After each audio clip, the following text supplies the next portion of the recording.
آپ جو ہے نا یہ ہوا کی اللہ تعالیٰ کہتا ہے کہ قدر کریں، یہ اللہ تعالیٰ کی ایک گفٹڈ آلریڈی بنی ہوئی چیز ہے جس کو ہم گرانٹڈ لیتے ہیں اور کبھی سوچا ہی نہیں کہ ٹھنڈی ہوا، اسپیشلی ٹھنڈی ہوا ہمارے لیے کتنی ضروری ہے۔ اور آج کل شدید گرمی میں دیکھیں ہمارے پاس ابھی جب آئے گی شدید گرمی تو اگر ہم باہر آ رہے جائیں، میرے ساتھ ایک دفعہ ہو چکا ہے کہ گاڑی کا اے سی جو ہے نا ایک دم کام کرنا چھوڑ گیا، تو اس وقت لگ رہا تھا جیسے میں لٹرلی کسی تندور میں بیٹھی ہوئی ہوں، سیکنڈز کے اندر گاڑی ایکسٹریملی ہیٹ اپ ہو گئی تھی۔ تو اللہ تعالیٰ کہتا ہے کہ ٹھنڈی ہوائیں اللہ تعالیٰ کی بہت بڑی نعمت ہیں، تو ان کی ہمیں قدر کرنی چاہیے اور اس کا شکر بھی ادا کرنا چاہیے۔ اور یہ بھی کہ یہ ہوائیں اگر بگڑ جائیں، یعنی وہ جو رحمت ہے، اگر اللہ کا غضب شامل ہو جائے تو پھر آپ کے لیے تباہیاں بھی بہت لاتی ہیں، طوفان بھی بہت لے کے آتی ہیں اور زندگی کا تہس نہس بھی کر دیتی ہیں۔ اور ہوائیں اللہ کی رحمت ہیں اور باعث عذاب بھی ہیں اور اللہ کی نشانیوں میں سے ایک نشانی ہے، اور جو ہے اس کو کبھی بھی برا نہیں کہنا چاہیے۔ اگر کبھی کسی کا تیز ہوا سے کوئی نقصان ہو گیا ہے تو کبھی نہ کہا کیا مصیبت ہے، اس ہوا نے یہ کر دیا۔ ہوا اللہ کی رحمت ہے، ہماری زندگی ہے اس کے اندر، اور اللہ سے ہمیشہ ہی خیر کا سوال کرنا چاہیے اور ہواؤں کے شر سے بھی پناہ مانگنی چاہیے۔ ہم یہ پڑھ چکے ہیں کہ یہ اللہ کے حکم سے ہی چلتی ہیں، تو جس کام میں اللہ کا حکم شامل ہو ہم اس کے اندر صرف خیر مانگنی چاہیے، کیونکہ جب اللہ کے حکم سے یہ عذاب کا باعث بنتی ہیں تو پھر عذاب بھی بہت برے آتے ہیں۔ اب اللہ کی اس رحمت کے نتائج پر غور کیجئے، وہ زمین کو مردہ ہونے کے بعد زندہ کر دیتا ہے، یقیناً وہی مردوں کو حیات بخشنے والا ہے، وہی ہر چیز پر قادر ہے۔ اور اگر ہم ایسی ہوائیں بھیجیں جن کی اثر سے اپنی کھیتی کو زرد پڑتا دیکھیں، اس کے بعد وہ کفر بکنے لگتے ہیں۔ یعنی اگر ہوائیں جو ہیں اب آ گئی نا، یہی ہوائیں جو ہیں وہ اب مصیبت کا باعث بن رہی ہیں، کیونکہ کھیتی جو ہے وہ ان کی جل رہی ہے، تو وہ کفر بکنے لگتے ہیں۔ اللہ تعالیٰ جب خوشی دکھلاتا ہے تو خوش ہوتے ہیں، مگر اللہ کا شکر ادا کرنے کی توفیق نہیں ہوتی، اور دوسری طرف جب مصیبت آتی ہے تو پھر بھی اللہ کے لیے گریہ و زاری استغفار کرنے کی بجائے ناشکری کلمات کفر بکتے ہیں۔ یہی انسان کی سرشتہ ہے، اللہ کو کوستے ہیں کہ اس نے کیسی بے انصافی کی کہ بھرپور زمین جو ہے وہ پھر سے اس نے بیکار کر دی، ان کی پکی ہوئی جو کھیتیاں ہیں۔ فَإِنَّكَ لَا تُسْمِعُ الْمَوْتَ وَلَا تُسْمِعُ الصُّمَّ الدُّعَاءَ اِذَا وَلَّوْا مُدْبِرِينَ۔ اے نبی، آپ نہ تو مردوں کو سنا سکتے ہیں، نہ بہروں کو اپنی پکار سکتے ہیں، سنا سکتے ہیں جبکہ وہ پیٹھ پھیرے بھاگے جا رہے ہیں، اور یہ پیچھے بھی ہم پڑھ گئے ہیں اس آیت کو۔ اور نہ آپ اندھوں کو ان کی گمراہی سے نکال کر ہدایت دے سکتے ہیں۔ جو عقل کے اندھے ہونا، یہ ان کی بات ہو رہی ہے، جنہوں نے سوچنا ہی نہیں، سمجھنا ہی نہیں، میں نہ مانوں والی ہٹ درمی پہ قائم ہے، یہ ان کی بات ہو رہی ہے کہ آپ ان کے ساتھ ان کو آپ کچھ بھی ان کا نہیں بگاڑ سکتے، آپ نے سنا سکتے، وہ ہماری آیات پر ایمان رکھتے ہیں اور ساتھ تسلیم، نہ ہی اندھوں کو گمراہی سے نکال سکتے ہیں، بلکہ الا من یؤمن بآیاتنا فهم مسلمون، صرف انہیں کو سنا سکتے ہیں جو ہماری آیات پر ایمان رکھتے ہیں، یعنی جو مان گیا ہے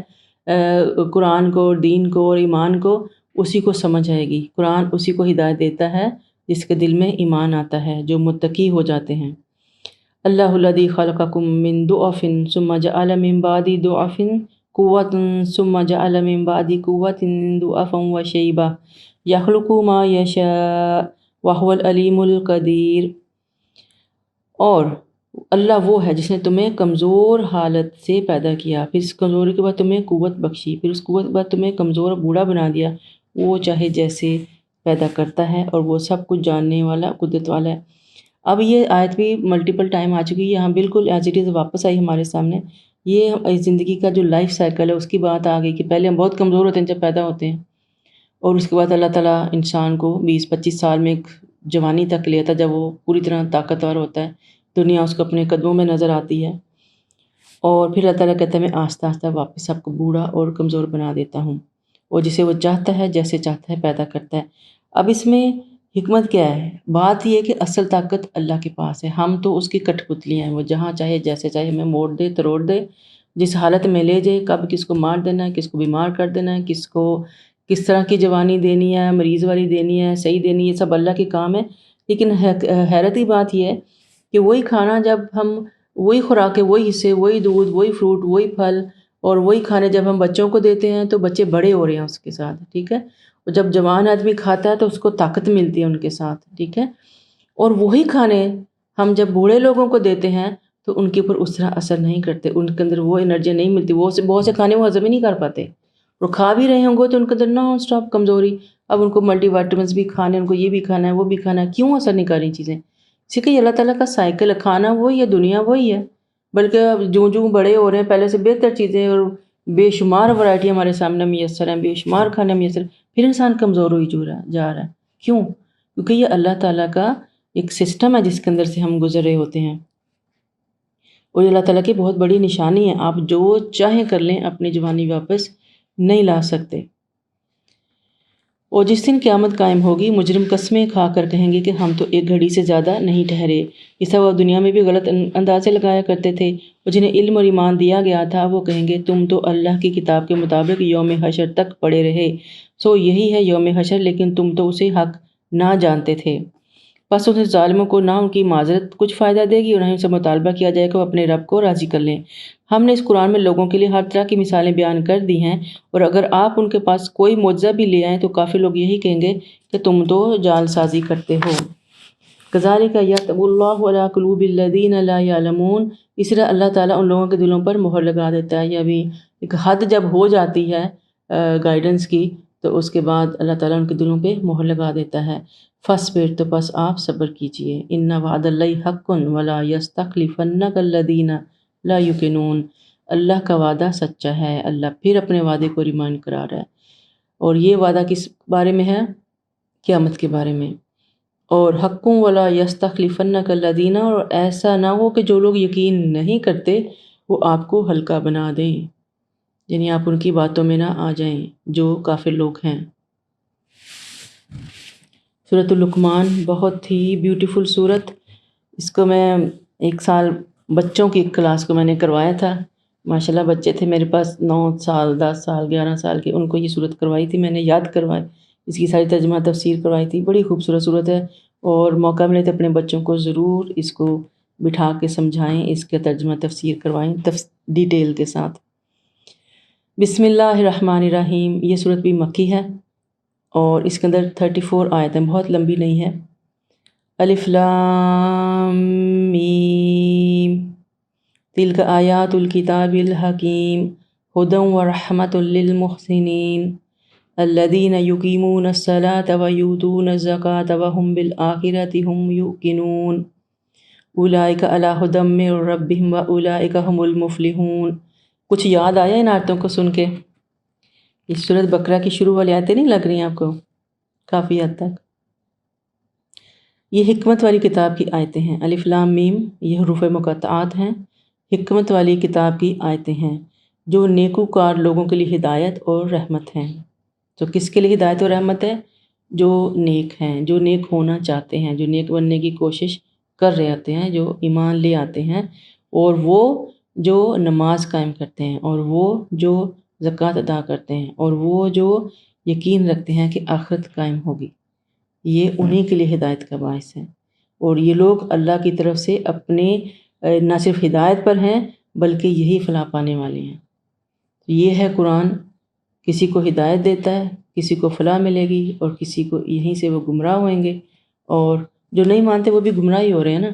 تو اللہ تعالیٰ کہتے ہیں کہ اب آگے ہمارے لیے آگے کیا باتیں اللہ تعالیٰ فرما رہے ہیں صورت میں، وَمِنَ النَّاسِ مَن يَشْتَرِي لَهْوَ الْحَدِيثِ لِيُضِلَّ عَن سَبِيلِ اللَّهِ بِغَيْرِ عِلْمٍ وَيَتَّخِذَهَا هُزُوًا وَأُولَٰئِكَ لَهُمْ عَذَابٌ مُّهِینٌ، اور لوگوں میں سے کوئی ایسا ہے جو اس لیے بہودگی خریدتا ہے بغیر علم کے، اللہ کی راہ سے بہکا دے اور ان کا مذاق اڑائے، ایسے ہی لوگوں کے لیے رسوا کرنے والا عذاب ہے۔ سوچیں، جو پہلے جو آیتیں ہیں ان کے اندر اللہ تعالیٰ مومنوں کی شان بیان کر رہا ہے، متقین کی شان بیان کر رہی ہے، جو قرآن سے فائدہ اٹھاتے ہیں، اور جو محسنین ہیں ان کے اوپر اللہ تعالیٰ جو ہے اللہ کی رحمت ہے۔ اور یہ کون ہے؟ جو بہودگی خریدتے ہیں۔ اب بہودگی کیا ہے؟ لہو الحدیث کیا ہے؟ لہو الحدیث سے مراد ہے شغل، ہر وہ شغل یا تفریح جو انسان کو اللہ کی یاد سے غافل کر دے، چاہے وہ کچھ بھی ہو، کسی بھی طرح ہو۔ یہ نہیں کہ نماز کا ٹائم اور آپ گیم میں بزی ہیں، نماز کا ٹائم ہے آپ باقی کام کر رہے ہیں، یعنی جہاں پہ اللہ کا ذکر انسان کو بھول جائے وہاں وہ لہو الحدیث ہے۔ اور یہ آیات خاص طور پر ایک نضر بن حارث شخص کے بارے میں اتری جس نے گانے والی لونڈیاں پال رکھی تھی، خرید رکھی تھی، یعنی جو سنگرز ہیں، مغنیاں اس زمانے میں اس کے پاس ہوتی تھی، آج کل بھی ہیں، سب کچھ چلتا ہے، بلکہ بہت بڑھ چکا ہے۔ اور جب اسے کسی کے اسلام قبول کرنے کی خواہش کی خبر پہنچتی تو اپنی لونڈیوں کو اس کے ہاں بھیج دیتا تاکہ اسے خوش کریں، اسے شراب پلائیں، اسے گانے سنائیں، تاکہ اس کو شیطان کے طریقوں سے ایسا مدہوش مگن کر دیں کہ اس کا دل سے اسلام لانے کا خیال بھی نکل جائے۔ اللہ تعالیٰ نے حضرت ابو امامہ کہتے ہیں کہ آپ نبی کریم صلی اللہ علیہ وسلم نے فرمایا، اللہ تعالیٰ نے مجھے رحمت العالمین بنا کر بھیجا ہے، رحمت للعالمین، اور میرے رب نے مجھے حکم دیا ہے کہ میں باجوں، گاجوں، سازوں، مستراب، بتوں، صلیبوں اور امر جاہلیت کو ختم کر دوں۔ یہ ساری چیزوں کا اسلام سے تعلق نہیں ہے، جو رحمت کے اندر نہیں آتا۔ رحمت للعالمین آپ ہیں اور اللہ نے ان کو حکم دیا کہ ان چیزوں کو ختم کر دیں۔ یہ ساری چیزیں لہو الحدیث میں آ جاتی ہیں۔ تو اللہ تعالیٰ کہہ رہے ہیں کہ کچھ لوگ جو ہیں وہ لہو الحدیث خریدتے ہیں۔ اب سوچیں، خریدنے کی بات آ گئی، لوگ فلمیں بھی خرید کے جا کے دیکھی جاتی ہیں اور کانسرٹس میں بھی ہم پیسے دے کے جاتے ہیں، تو ہم اپنے لیے خود جو ہیں وہ بربادیاں خریدتے ہیں، اپنے اعمال کو جو ہے ہم بھاری کرتے ہیں، برے اعمال کو۔ تو اللہ تعالیٰ کہتا ہے کہ انہیں علم ہی نہیں ہے، یہ شیطان کے ہتھ کنڈے ہیں جو ہمیں سیدھی راہ سے بھٹکانا چاہتے ہیں، مگر ایسے لوگوں کو اللہ تعالیٰ نے رسوا کرنے والا عذاب رکھا ہے۔ اور جب اسے ہماری آیات پڑھ کر سنائی جاتے ہیں تو تکبر سے یوں منہ پھیر لیتا ہے جیسے اس نے کچھ سنا ہی نہیں، اس کے کانوں میں ثقل ہے۔ آپ اسے المناک عذاب کی بشارت دے دیجیے۔ استغفر اللہ۔ اللہ نہ کرے کہ کوئی ایسا ہو ہمارے ارد گرد کہ جب ہم اس سے کہیں کہ بھئی آپ نماز پڑھیں یا اللہ کی طرف آئیں تو وہ ایسے آپ کو اگنور کریں کہ جیسے انہوں نے سنا ہی نہیں۔ ان الذین آمنوا وعملوا الصالحات لہم جنات النعیم، البتہ جو ایمان لائے اور نیک عمل کیے ان کے لیے نعمتوں والے باغ ہیں، خالدین فیہا، جس میں وہ ہمیشہ رہیں گے، وعد اللہ حقا، یہ اللہ کا سچا وعدہ ہے۔ سبحان اللہ، پھر سے اللہ کا وعدہ آ گیا۔ وہ غالب اور حکمت والا ہے۔ خلق السماوات بغیر عمد ترونہا والقی فی الارض رواسی ان تمید بکم وبث فیہا من کل دابہ وانزل من السماء ماء فانبتنا فیہا من کل زوج کریم، اور اس نے آسمانوں کو بغیر ستونوں کے پیدا کیا، یہ بھی اللہ کی ایک بہت بڑی نشانی ہے، اور جیسا کہ تم انہیں دیکھتی ہو۔ اب اگر کوئی ستون ہیں بھی تو ہمیں نہیں نظر آتے، فرشتوں نے کیسے اٹھایا ہوا ہمیں نہیں نظر آتا، لیکن ہمارے لیے تو بس ایک آسمان ہے جو حد نظر تک آسمان ہی ہے، اور اگر ہم سمندر کے پاس چلے جائیں تو ہمیں لگے گا کہ جو آسمان ہے وہ سمندر کو مل رہا ہے، تو ہمیں وہ ایک عجیب سا فیل ہوتا ہے، لیکن ہمیں یہی پتہ ہے کہ آسمان جو ہے وہ اوپر کو ہے اور کوئی ستون نہیں ہے۔ اور یہ بھی اللہ کی نشانی، اور اللہ تعالیٰ کی ایک اور نشانی کیا ہے کہ اس نے جو ہے وہ پہاڑ پیدا کیے ہیں، سلسلہ ہائے کوہ، اور اس پہاڑ بھی ایک دو نہیں، لمبے لمبے میلوں لمبے سلسلے ہیں زمین کے اوپر پھیلے ہوئے، اور اس لیے تاکہ زمین جو ہے ہماری ہچکولے نہ کھائے، زمین کو بیلنس رکھنے کے لیے۔ آپ ایک ہلتی ہوئی چیز کے اوپر تو زندگی نہیں گزار سکتے نا، تو اللہ تعالیٰ نے ایک آپ کی گاڑی کا ویل کے اندر تھوڑی سی اس کی بیلنسنگ خراب ہو جائے نا تو آپ کی گاڑی پوری کی پوری ہلتی ہے، اور آپ خاص طور پہ اس کو لے کے جاتے ہیں ویل بیلنسنگ کے لیے، اور جو ٹیکنیشین ہے اس کو ٹھیک کرتے ہیں، تب آپ کی گاڑی رواں چلتی ہے۔ تو یہ تو ساری زمین ہے۔ آپ سوچیں کسی چیز میں ہلکا سا بھی فالٹ آ جائے، پنکھا ہے اوپر اس کا بیلنس خراب ہو جائے تو وہ پورا کا پورا ہلنے لگ جاتا ہے۔ تو اللہ تعالیٰ کہتے ہیں میں نے اس زمین کو بیلنس رکھنے کے لیے تاکہ آپ لوگ آرام سے اس کے اوپر سفر کر سکیں، میں نے جو ہے اس کو پہاڑ، اتنے وزنی پہاڑ ڈالے کہ زمین کی حرکت، یہ نہیں کہ زمین رک گئی ہے، زمین از موونگ، وہ مستقل اپنے مدار میں گھوم رہی ہے، مدار میں بھی گھوم رہی ہے، اور اپنے جو ہے وہ اپنی جو اس کی اپنی جو حرکت ہے وہ بھی ہو رہی، دنوں کا فاصلہ بھی، صبح رات بھی چینج ہو رہے ہیں اور سالوں کے فاصلے بھی آ رہے ہیں، تو لیکن ہمیں فیل نہیں ہوتی، کیوں؟ کیونکہ اللہ تعالیٰ نے اس کے اندر پہاڑ جو ہیں وہ رکھ دیے ہیں جن کی وجہ سے ہمیں وہ فیل نہیں ہوتا۔ اور پھر اللہ تعالیٰ کہتا ہے کہ پھر اس طرح ہم نے ہر جاندار پھیلا دیے اس کے اوپر، اور نیز ہم نے آسمان سے بھی پانی برسایا جس نے ہم زمین پر ہر قسم کی عمدہ اجناس اگا دیں۔ یہ بھی اللہ تعالیٰ کا فضل ہے کہ جب اس نے انسان کو بھیجا ہے تو یہ ساری جو کائنات کی چیزیں ہیں ہماری سروس میں لگا دیں اور زمین کے اندر سے کھانا اگانے کا بندوبست کیا۔ ھذا خلق اللہ فارونی ماذا خلق الذین من دونہ بل الظالمون فی ضلال مبین، یہ تو اللہ کی مخلوق ہے، اب مجھے دکھلاؤ کہ اللہ کے سوا دوسرے معبودوں نے کیا تخلیق کیا ہے؟ کچھ نہیں، بلکہ یہ ظالم لوگ سری گمراہی میں پڑے ہیں۔ اللہ تعالیٰ چیلنج بھی کر رہا ہے، سوال بھی کر رہا ہے، جواب بھی دے رہا ہے ایک آیت کے اندر۔ کہتا ہے یہ جو ساری نشانی میں آپ کو مستقل بتاتا آ رہا ہوں یہ تو میری تخلیق ہے، میں نے بنایا ہے، اب مجھے بتائیں جن کو آپ اپنا الہ بنا رہے ہیں انہوں نے کیا کیا بنایا، لاؤ میرے سامنے لا کے رکھو، لیکن خود ہی کہتا ہے کہ ہو ہی نہیں سکتا، لائیں گے کہاں سے، ہو ہی نہیں سکتا۔ وَلَقَدْ أَتَيْنَا لُقْمَانَ الْحِكْمَةَ أَنِ اشْكُرْ لِلَّهِ وَمَنْ يَشْكُرْ فَإِنَّمَا يَشْكُرُ لِنَفْسِهِ وَمَنْ كَفَرَ فَإِنَّ اللَّهَ غَنِيٌّ حَمِيدٌ۔ سبحان اللہ، خوبصورت آیت آ گئی ہمارے سامنے۔ اور یہاں سے حضرت لقمان، جو سورت کا نام بھی لقمان ہے، لقمان کا قصہ شروع ہوتا ہے۔ لقمان جو ہیں وہ کہتے ہیں کہ یہ نبی تو نہیں تھے، یہ عرب کے ایک دانا اور حکیم گزرے ہیں، اور شعرائے عرب کے کلام میں ان کا بہت تذکرہ پایا جاتا ہے، یعنی عربوں کے ایک بہت ہی وائز آدمی جو تھے وہ گزرے ہیں ہسٹری میں۔ اور اس تذکرہ سے قریش کو بتانا یہ مقصود ہے کہ یہ کوئی نئی دعوت نہیں ہے، بلکہ تمہارے حکماء بھی اسی بات کو ایڈوائز کیا کرتے تھے، یہ تمہارے جو پیچھے گزر چکے ہیں بہت ہی وائز اور عقل مند اور دانا لوگ آپ کی قوم کے، وہ بھی اپنے آگے بچوں کو اسی بات کی تلقین کرتے تھے۔ کیا تلقینیں کرتے تھے کہ پھر اللہ تعالیٰ سب سے پہلی بات جو کہتے ہیں کہ لقمان کو کیا دیا، حکمت، اور ہم بار بار پڑھتے آ رہے ہیں کہ جس کو حکمت مل گئی اس کو سب کچھ مل گیا۔ اور حکمت کیا ہوتی، بہت بڑی نیکی اور بہت بڑی خیر، جس کو یہ مل گیا، جس کو اچھے برے کی پہچان مل گئی، جس کو اپنی سمجھ آ گئی، انسان کے دنیا میں آنے کا مقصد سمجھ میں آ گیا، اس کو حکمت مل گئی، اور جس کو حکمت مل گئی اس کو بہت بڑی خیر مل گئی، کیونکہ اب وہ اپنی آخرت کو سنوار سکتا ہے۔ تو اب جو ہے وہ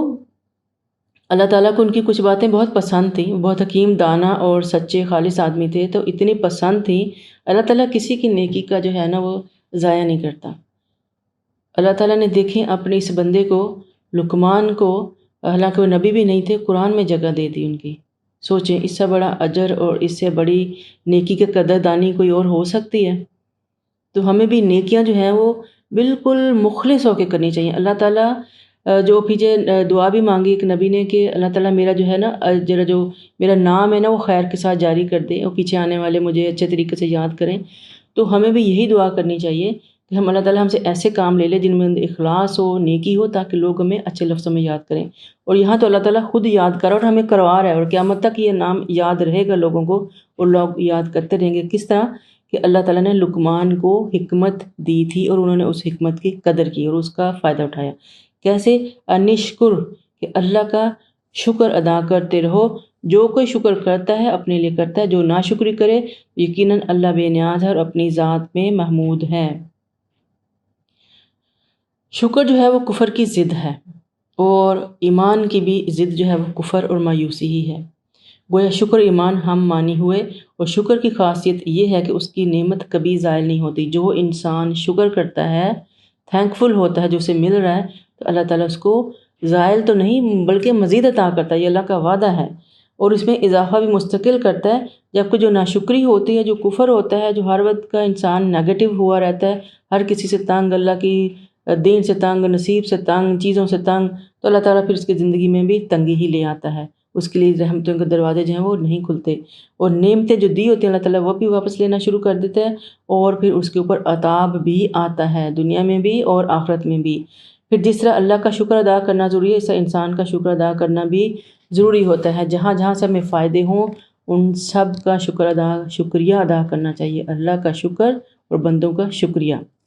اور یہی آپ کی عاجزی کی بھی علامت ہوتی ہے کہ آپ جو ہے ایکسیپٹ کرتے ہیں کہ کسی نے آپ کے اوپر احسان کیا ہے، چاہے وہ ایک کھجور ہی کیوں نہ ہو، کسی نے آپ کو دی ہے تو اس کو تھینک یو بول دیں۔ وَإِذْ قَالَ لُقْمَانُ لِابْنِهِ وَهُوَ يَعِظُهُ يَا بُنَيَّ لَا تُشْرِكْ بِاللَّهِ إِنَّ الشِّرْكَ لَظُلْمٌ عَظِيمٌ۔ اور جب لقمان اپنے بیٹے کو نصیحت کر رہا تھا کہ پیارے بیٹے، یا بنیا، پیارے بیٹے، اللہ کے ساتھ کسی کو شریک نہ بنانا، کیونکہ شرک بہت بڑا ظلم ہے۔ مجھے بتائیں آج میں ہم میں سے کون ہے جو اپنے بچوں کو پیار سے بٹھا کے کہے گا بیٹا شرک نہ کرنا؟ ہم اور بہت کچھ کہتے ہیں، بڑی ہدایتیں دیتے ہیں، بہت کچھ سکھاتے ہیں، دنیا کا بھی، ہر چیز کا بھی، لیکن یہ نہیں کہتے کہ بیٹا شرک نہ کرنا۔ اور یہ دیکھیں کتنے پیارے طریقے سے، اور یہ سب سے پہلی ٹیچنگ ہے جو اپنے بچوں کو ہمیں دینی چاہیے کہ ان کا ایمان اور ان کا جو عقیدہ ہے بالکل خالص ہو، اور ان کو کہتے ہیں کہ اپنے بچوں کو جو ہیں وہ اللہ تعالیٰ کی صفات ضرور سکھائیں، ان کے نام ضرور سکھائیں، کم از کم بڑے بڑے نام سکھا دیں، ان کے مطلب سمجھا دیں، اور اللہ تعالیٰ کے ساتھ شرک نہیں کرنا اس کا کیا مطلب ہے وہ ضرور ایکسپلین کر دیں، کیونکہ شرک بہت بڑا ظلم ہے۔ حضرت عبداللہ ابن مسعود کہتے ہیں جب یہ آیت نازل ہوئی تو جو لوگ ایمان لائے اور اپنے ایمان کے ساتھ ظلم میں اور پھر اپنے ایمان کے ساتھ ظلم میں شامل نہ کیا، تو یہ والی جو آیت ہے تو صحابہ کرام کو بہت ہی جیسے یہ بھاری گزری اور کہنے لگے کہ ہم میں سے ایسا کون ہے جس نے ایمان کے ساتھ ظلم یعنی کوئی گناہ نہیں کیا، یعنی ایمان لے آئے ہیں، دل سے مان رہے ساری چیزوں کو، لیکن ہم سے غلطیاں ہوتی رہتی ہیں، تو ایسا کون ہے جو غلطی سے پاک ہو سکتا ہے نا؟ تو وہ پریشان ہو گئے۔ تو آپ صلی اللہ علیہ وسلم نے ان کو بتلایا کہ اس آیت میں ظلم سے مراد ہر گناہ نہیں ہے بلکہ شرک مراد ہے۔ اور کیا تم نے لقمان کا قول نہیں سنا اس نے بیٹے سے کہا کہ ان الشرک لظلم عظیم، سو بلا شبہ شرک بہت بڑا ظلم ہے۔ تو ایمان لے آئیں، چھوٹی موٹی غلطیاں ہوں گی ان کی معافی بھی ہوتی رہتی ہے، شرک نہیں کرنا، شرک کی معافی نہیں ہوتی انلیس کہ انسان سچی توبہ کرے، اور اگر آپ شرک پہ مر گئے تو پھر توبہ کا ٹائم بھی نکل جاتا ہے۔ اب آ گیا وَوَصَّيْنَا الْإِنسَانَ بِوَالِدَيْهِ حَمْلَتُهُ أُمُّهُ وَهْنًا عَلَى وَهْنٍ وَفِصَالُهُ فِي عَامَيْنِ أَنِ اشْكُرْ لِي وَلِوَالِدَيْكَ إِلَيَّ الْمَصِيرُ۔ دیکھیں کس قدر ترتیب سے خوبصورت چیزیں آ رہی ہیں ہمارے پاس، اور ہم نے انسان کو اپنے والدین سے حسن سلوک کا تاکیدی حکم دیا ہے۔ اس کی ماں نے کمزوری سہتے ہوئے اسے اٹھائے رکھا، پھر 2 سال اس کے دودھ چھڑانے میں لگے، میرا شکر ادا کرو اور اپنے والدین کا بھی، اور میرے پاس ہی تمہیں لوٹ کر آنا ہے۔ اللہ تعالیٰ کے حق کے بعد سب سے بڑا اور پہلا حق کسی انسان کے اوپر اس کے والدین کا ہوتا ہے۔ کیوں؟ اللہ تعالیٰ خود ہی بتا رہا ہے کہ اپنے اور والدین کے اندر سے بھی ماں کا زیادہ حق ہوتا ہے، کیونکہ اس نے فزیکل تکلیف بھی اٹھائی ہے بچے کو پیدا کرنے میں، اسے 9 مہینے اسے اٹھا کے رکھا، ہر قسم کی سوچیں ہم سب مائیں ہیں کیا کیا گزرتا ہے جب ایک عورت پریگننٹ ہوتی ہے، اسپیشلی پہلی پریگننسی کس قدر پینفل، تکلیف دہ، الٹیاں مت ماری ہوتی ہے، کیا کیا وہ برداشت نہیں کرتی، ٹینٹرم، اور پھر لوگوں کی باتیں، اور پھر لوگوں کے ٹانٹس بھی چل رہی ہوتی ہیں، ہمارے ساتھ تو کچھ نہیں ہوتا، یہی نخرے کرتی ہے، آج کل تو یہ ہو گیا وہ ہو گیا، سب برداشت کرتی ہے اس بچے کے لیے۔ پھر بچہ ہونے کا جو پروسیس ہے وہ کس قدر تکلیف دہ ہے، پھر اس کو فیڈ کرتی ہے، وہ بھی ایک مشقت والا کام کرتی ہے، پھر اس کو پالنے میں، راتیں جاگنے میں، تو اللہ تعالیٰ نے اس لیے ماں کی جو قدر ہے یا اس کا جو اللہ تعالیٰ نے رکھا ہے مرتبہ، وہ والدین کے اندر سے تھوڑا سا زیادہ رکھا ہے۔ حضرت ابو ہریرہ کہتے ہیں کہ آپ کے پاس ایک شخص آیا، اس نے پوچھا اے اللہ کے رسول، میرے حسن سلوک کا سب سے زیادہ حقدار کون ہے؟ آپ نے فرمایا تمہاری ماں۔ اس نے پھر پوچھا، آپ نے فرمایا تمہاری ماں۔ اس نے پھر پوچھا، آپ نے فرمایا تمہاری ماں۔ اس نے پھر پوچھا تو آپ نے فرمایا تمہارا والد۔ تو اللہ تعالیٰ یہاں کہہ رہے ہیں کہ اب میرا شکر گزار تو آپ کو ہونا ہی ہے، مست ہے، اللہ کی ناشکری تو ہم کر ہی نہیں سکتے، ہم کافر ہی ہو جائیں گے، لیکن اس کے بعد اپنے والدین کے بھی شکر گزار بن کے رہو، ان کے احسان مند بن کے رہو۔ آج کو آپ کو پالنے پوسنے میں انہوں نے بہت تکلیفیں اٹھائی ہیں اور بہت قربانیاں دی ہیں، اس لیے جو ہیں وہ اپنے ماں باپ کے بھی شکر گزار رہنا چاہیے۔ اور اللہ تعالیٰ کہتا ہے کہ اگر آپ ایسا کریں گے تو نہیں بھی کریں گے، ہر حال میں اپنے میرے پاس آنا ہے تو پھر میں دیکھ لوں گا آپ کو، اور اگر وہ تجھ پر دباؤ ڈالیں تو میرے ساتھ شریک کرے، تو میرے ساتھ کسی کو شریک کرے جس کا تجھے علم نہیں تو ان کا کہنا نہ ماننا۔ یہ بات پھر سے آگے ہمارے سامنے کہ ماں باپ کا سارا احترام سر آنکھوں پہ، اور ان کو کرنا چاہیے، اف پہ نہیں کرنا، ان کی خدمت میں کوئی کمی بیشی نہیں کرنی، وہ مشرک ہوں، کافر ہوں، سگے ہوں، دین پہ ہوں نہ ہوں، بوڑھے ہیں، کمزور ہیں، زبان دراز ہیں، تنگ کرتے ہیں، وہ ان کا عمل ہے، وہ اپنے عملوں کے آپ جواب دہ ہیں۔ جو اولاد ہے اس کا کام صرف فرما برداری ہے اور اپنے ماں باپ کے حق ادا کرنے ہیں اپنے، لیکن اگر وہ آپ کو شرک پہ مجبور کریں تو پھر اللہ سے بڑھ کر کچھ نہیں ہے۔ آپ شرک میں اگر دباؤ بھی ڈالیں تو آپ ان کی بات نہیں مان سکتے۔ البتہ دنیوی معاملات میں ان سے بھلائی کے ساتھ رفاقت کرنا، مگر اتباع اس شخص کی راہ کے کرنا جس نے میری طرف رجوع کیا ہو، پھر تمہیں میرے پاس ہی لوٹ کر آنا ہے اور میں تمہیں بتا دوں گا جو کچھ تم کرتے ہو۔ تو جو دین کے معاملات ہیں وہ ہمیں سنت کو ہی فالو کرنا ہے، وہ ماں باپ کو فالو نہیں کرنا۔ اگر وہ سنت پہ ہیں، اتباع میں ہیں تو سارا آنکھوں پہ، اگر وہ نہیں ہیں تو پھر ہم نے دین کے معاملات میں صرف اور صرف سنت نبی صلی اللہ علیہ وسلم کو اتباع کرنی ہے، کیونکہ وہ عین مطابق ہیں اللہ تعالیٰ کی اتباع کے۔ لیکن اگر ماں باپ دین پہ نہیں ہیں، اگر ماں باپ پرانے قصے کہانیاں لے کے چل رہے ہیں، اگر ماں باپ کے خیالات وہی ہیں جو ان کے ماں باپ نے ان کو دیے، مسلمان ہونے کے باوجود وہ بدعتوں میں پڑے ہوئے ہیں، اگر ان کا عقیدہ خالص نہیں ہے تو آپ ان کو اتباع نہیں کریں گے ان معاملات کی، دین کے معاملات کی، دنیا میں جو ان کی عزت قدر بنتی ہے، جو ان کا حق بنتا ہے، وہ آپ ان کو دیں گے۔ یہ ہم سب کے لیے اللہ تعالیٰ نے قرآن میں فرما دی، اور یہ ملٹیپل ٹائم یہ چیز آ رہی ہمارے سامنے۔ اطاعت صرف اللہ کی اور اس کے رسول کی، لیکن محبت یا جو قدر و منزلت ہے، عزت ہے، وہ جس کا جو حق بنتا ہے اس کو دینا چاہیے۔ پھر آگے وہ فرماتے ہیں یا بنیا، اے میرے بیٹے، انہا ان تک مثقال حبۃ من خردل فتکن فی صخرۃ او فی السماوات او فی الارض یأتی بها اللہ ان اللہ لطیف خبیر۔ اے بیٹے، اگر تیرا کوئی بھی عمل رائی کے دانے کے برابر بھی ہوگا، خواہ وہ چٹان میں ہو یا آسمانوں میں ہو یا زمین میں، اللہ اسے نکال کر لے آئے گا۔ اللہ یقیناً بہت باریک بین اور باخبر ہے۔ کس قدر پتے کی باتیں جو حضرت لقمان اپنے بیٹے کو بٹھا کے سمجھا رہے ہیں کہ نیکی اور برائی، کسی قسم کا بھی کوئی بھی عمل اللہ سے چھپا ہوا نہیں۔ کیوں؟ کیونکہ اس بچے کے دل میں، بیٹے کے دل میں اللہ کا خوف بیٹھ جائے کہ میں اگر تنہائی میں بھی ہوں تو میں کوئی ایسا کام نہ کروں، دنیا مجھے نہیں دیکھ رہی لیکن اللہ دیکھ رہا ہے، اللہ لکھ رہا ہے، اللہ ریکارڈ کر رہا ہے، اللہ کے فرشتے دیکھ رہے ہیں آپ کو، آپ کی ہر حرکت کو فرشتے دیکھ رہے ہیں، ریکارڈ کر رہے ہیں۔ تو یہ اپنے بچوں کو سمجھانا بہت ضروری ہے۔ ہم ہر جگہ ان کے ساتھ نہیں ہو سکتے، اور آخر انہوں نے بڑے ہونا، اپنی زندگیاں جینی ہیں، ایک ٹائم آگا کہ ان کے کمرے میں نوکیے بغیر نہیں جائیں گے۔ تو جب تک یہ چیزیں نہیں پتہ ہوں گی، ایمان کی حفاظت کرنا ذرا مشکل ہے۔ تو وہ بتا رہے ہیں کہ تیرا کوئی بھی عمل کتنا بھی چھوٹا کیوں نہ ہو، جس کو تو بہت معمولی بھی سمجھے، وہ بھی اللہ کی پکڑ میں آئے گا۔ اور پھر کہتے ہیں یا بنی اقیم الصلاۃ، اے میرے پیارے بیٹے نماز پڑھو۔ کتنی محبت سے کہہ رہے ہیں، کتنی محبت ہے انہیں اپنی اولاد سے کہ انہیں نماز کا حکم بھی اس طرح دے رہے ہیں کہ جیسے کوئی میٹھی ٹافی دیتا ہے بچے کو کہ بیٹے یہ کام آپ نے ضرور کرنا ہے۔ کیوں کرنا ہے؟ کہ نیکی کا حکم کرو، پھر نیکی کا حکم کرو اور برے کاموں سے منع بھی کرو، اور اگر تجھے کوئی تکلیف پہنچے تو اس پر صبر بھی کرو۔ اور بلا شبہ یہ باتیں بڑی ہمت کے کام ہیں۔ سوچیں کتنا کچھ ایک آیت میں آ گیا کہ نماز بھی قائم کرنا ہے، کیونکہ نماز تو ضروری ہے، اللہ کا حکم ہے اور اللہ کو راضی بھی کرنا ہے، اور آپ کی تابعداری کی علامت ہے، آپ کا ایمان ہونے، مسلمان ہونے کی علامت ہے۔ لیکن ساتھ میں جب ایک مومن ہو جاتا ہے تو اس کو نیکی کا حکم بھی دینا ہے اور برائیوں سے روکنا بھی ہے، اور اگر کوئی تکلیف پہنچتی ہے یہ سارا کچھ کرتے ہوئے زندگی میں تو اس کے اوپر صبر بھی کرنا ہے۔ ان اللہ مع الصابرین، اللہ تعالیٰ صبر کرنے والوں کو پسند کرتا ہے اور صبر کرنے والوں کے درجات بلند کرتا ہے۔ اللہ تعالیٰ کہتا ہے یہ سارے کام جو ہیں وہ جو بہت ہی ہمت والے کام ہیں، جو ہر بندہ شاید نہ کر سکے، لیکن جو عزم کر لے اللہ تعالیٰ ان کا ساتھ دیتا ہے۔ وَلَا تُسَعِّرْ خَدَّكَ لِلنَّاسِ وَلَا تَمْشِ فِي الْأَرْضِ مَرْحًا إِنَّ اللَّهَ لَا يُحِبُّ كُلَّ مُخْتَالٍ فَخُورٍ۔ اب اللہ تعالیٰ کو کچھ اور لوگ نہیں پسند، وہ کون سے ہیں؟ جو بہت ہی شوخیاں مارتے ہیں، شیخی خورے ہوتے ہیں، خود پسند لوگ جو ہوتے ہیں۔ کہ کیوں؟ ازراہ تکبر، لوگوں سے اپنے گال نہ بلانا، یعنی بہت ہی اونچی شے بن کے نہیں بیٹھنا محفلوں کے اندر، اور گردنیں تان کر کے نہیں بیٹھنا، اور نہ ہی زمین میں اکڑ کر چلنا،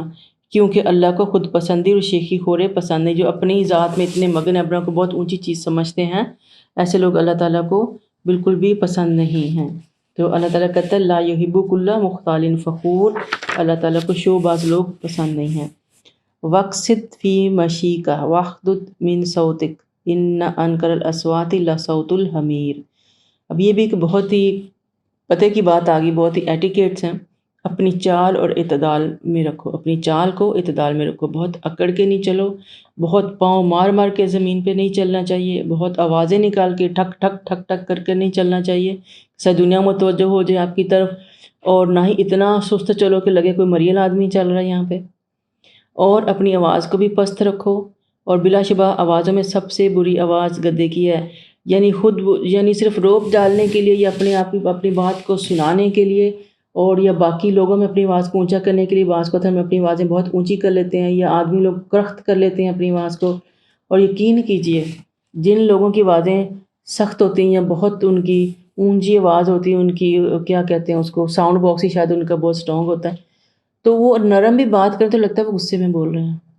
وہ سارا امپیکٹ ہی خراب ہو جاتا ہے، چاہے وہ کتنی اچھی بات کر رہے ہوں، لیکن اگر وہ اونچی آواز میں آپ کے کانوں پر آ رہی ہے تو آپ کو بوجھ فیل ہوتا ہے۔ اللہ تعالیٰ کہہ رہے ہیں آوازیں نرم رکھو، اللہ کو سخت، کھدری اور جھگڑالو قسم کی آوازیں پسند نہیں ہیں۔ البتہ کسی ضرورت کے ٹائم پہ آواز میں تبدیلی لائی جا سکتی ہے، مثلا کسی بڑے مجمع سے خطاب کرنا اور لاؤڈ اسپیکر وغیرہ نہیں ہے تو آپ اونچا بول سکتے ہیں، لیکن اپنے ارد گرد کے لوگوں میں بیٹھے ہوئے اپنے آپ کو نمایاں کرنے کے لیے یا ویسے ہی اپنی جو ہے وہ ٹون تھوڑی سی نیچی رکھنی چاہیے۔ اور اللہ تعالیٰ کہتے ہیں سب سے بری آواز کس کی ہے؟ گدھے کی۔ آپ کو پتہ ہے گدھا کتنا گلا پھاڑ کے جو ہے وہ ڈونکی جو ہینگتا ہے اور پھر عجیب و غریب آوازیں نکالتا ہے۔ تو اب تو ہم جن علاقوں میں رہتے ہیں کبھی سنتے نہیں، کبھی کسی گاؤں میں جا کے رات گزار کے دیکھیں، صبح تک آپ کو ہر جانور کی آواز کا پتہ چل جائے گا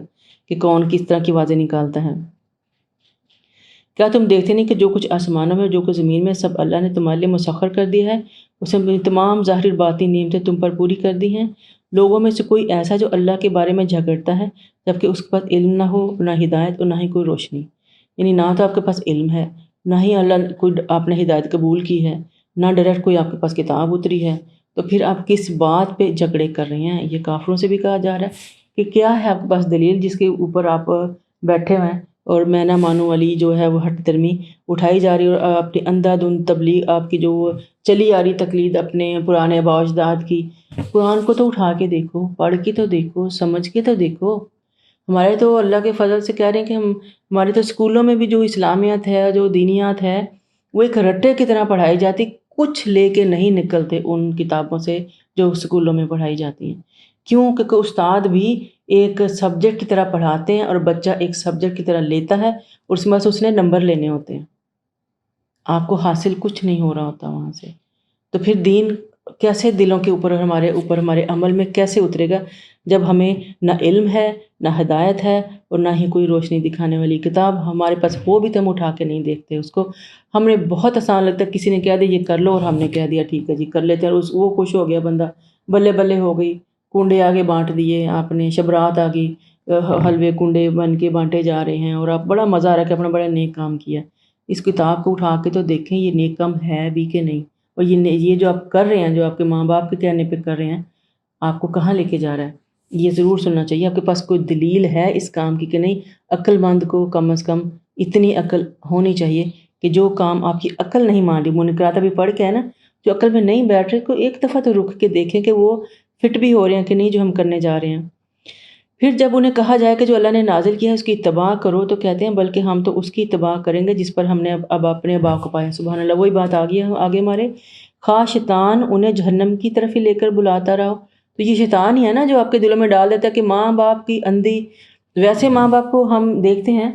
کہ قدر بھی کرتے ہیں، بہت ہیں جو بہت، اللہ کا شکر ہے ہمارے معاشرے میں ماں باپ کی عزت ہے، قدر ہے، اولادیں کرتی بھی ہیں، لیکن اولادیں جھگڑتی بھی ہیں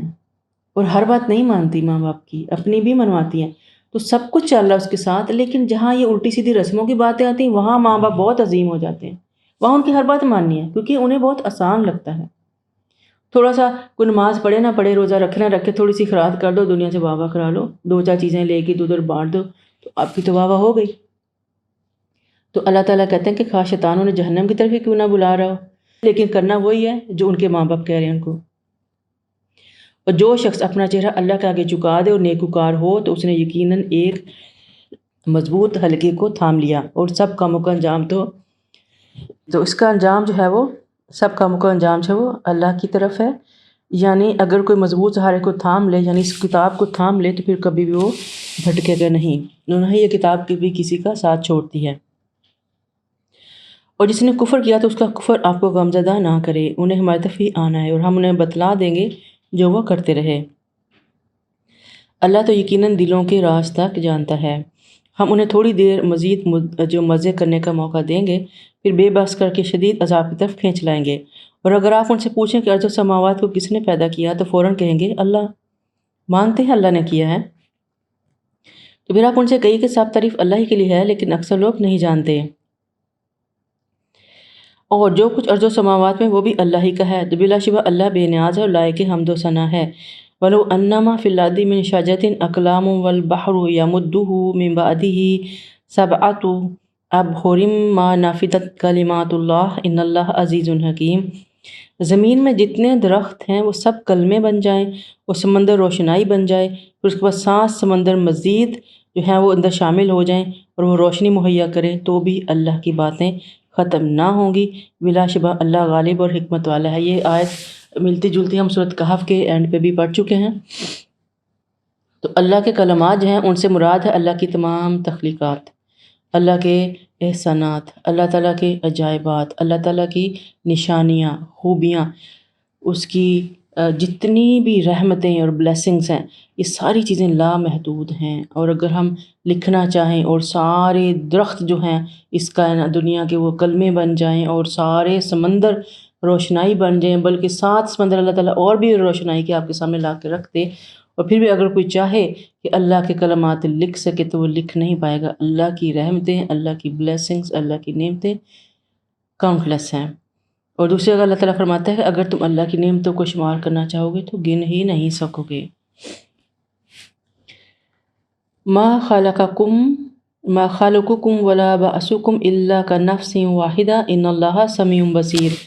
اور تمہیں کو پیدا کرنا، دوبارہ زندہ کر کے اٹھا لینا، ایسا جیسے ایک نفس کو پیدا کرنا، اور بلا شبہ سب سننے جاننے والا ہے۔ یعنی جیسے پہلی دفعہ پیدا کیا تھا میں ویسے ہی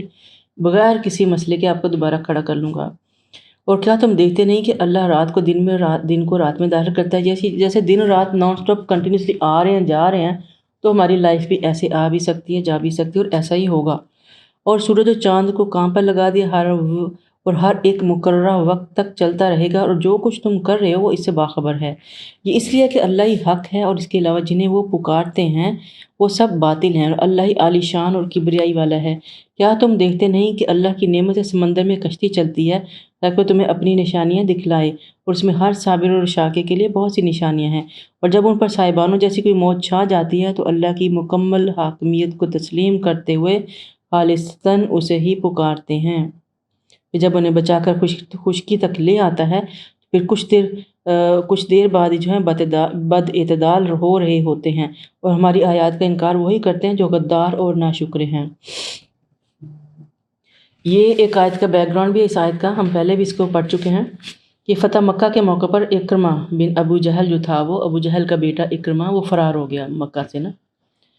تو وہ سمندر کے راستے وہاں سے نکل رہا تھا، تو اس کی جو کشتی ہے وہ طوفان میں گر گئی۔ جن لوگوں کے اندر وہ تھا وہ کشتی پھنس گئی طوفان میں۔ تو کشتی میں کئی سوار مسافروں نے اپنے اپنے دیوتاؤں کو پکارنا شروع کر دیا۔ اب ظاہر ہے اب ہیلپ لیس ہے، وہاں پہ سمندر ہے، اچھل رہا ہے، تو کون آئے گا آپ کی مدد کرنے کے لیے؟ تو جب طوفان حد سے زیادہ بڑھ گیا اور معلوم ہوتا تھا کہ کشتی اب ڈوبی تو مشرکین کہنے لگے اب آپ اکیلے اللہ کو پکارو۔ اور ایسے نازک وقت میں اکرمہ کی جو ہیں وہ آنکھیں کھل گئیں کہ آپ صلی اللہ علیہ وسلم کی دعوت بھی تو یہی ہے۔ تو چنانچہ انہوں نے اللہ کو پکارا اور وعدہ کیا اگر میں بچ گیا تو میں ایک اللہ کو مانوں گا، اور پھر وہی ہوا، طوفان میں کشتی بچ گئی، وہ بھی بچ گئی، پھر وہ واپس آئے اور آ کے انہوں نے اسلام قبول کر لیا۔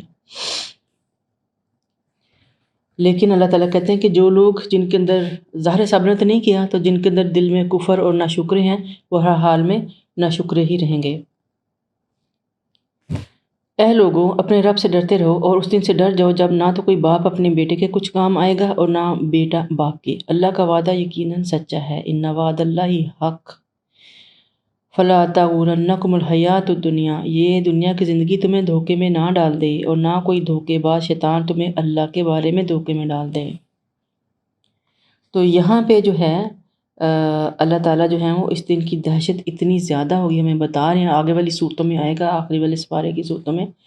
اتنی زیادہ دہشت ہوگی کہ اس وقت کسی کو کسی کی پڑی۔ آج کل ہمیں اپنی اولاد کی سانس میں ہم سانس لیتے ہیں، ہماری اولاد ہمارے وہ توتے ہیں جن کے اندر ہماری جان ہے۔ وہ ناراض تو ہم ناراض، وہ خوش تو ہم خوش، وہ ٹھیک ہے تو ہم ٹھیک ہیں، وہ بیمار ہیں تو ہم بیمار ہیں۔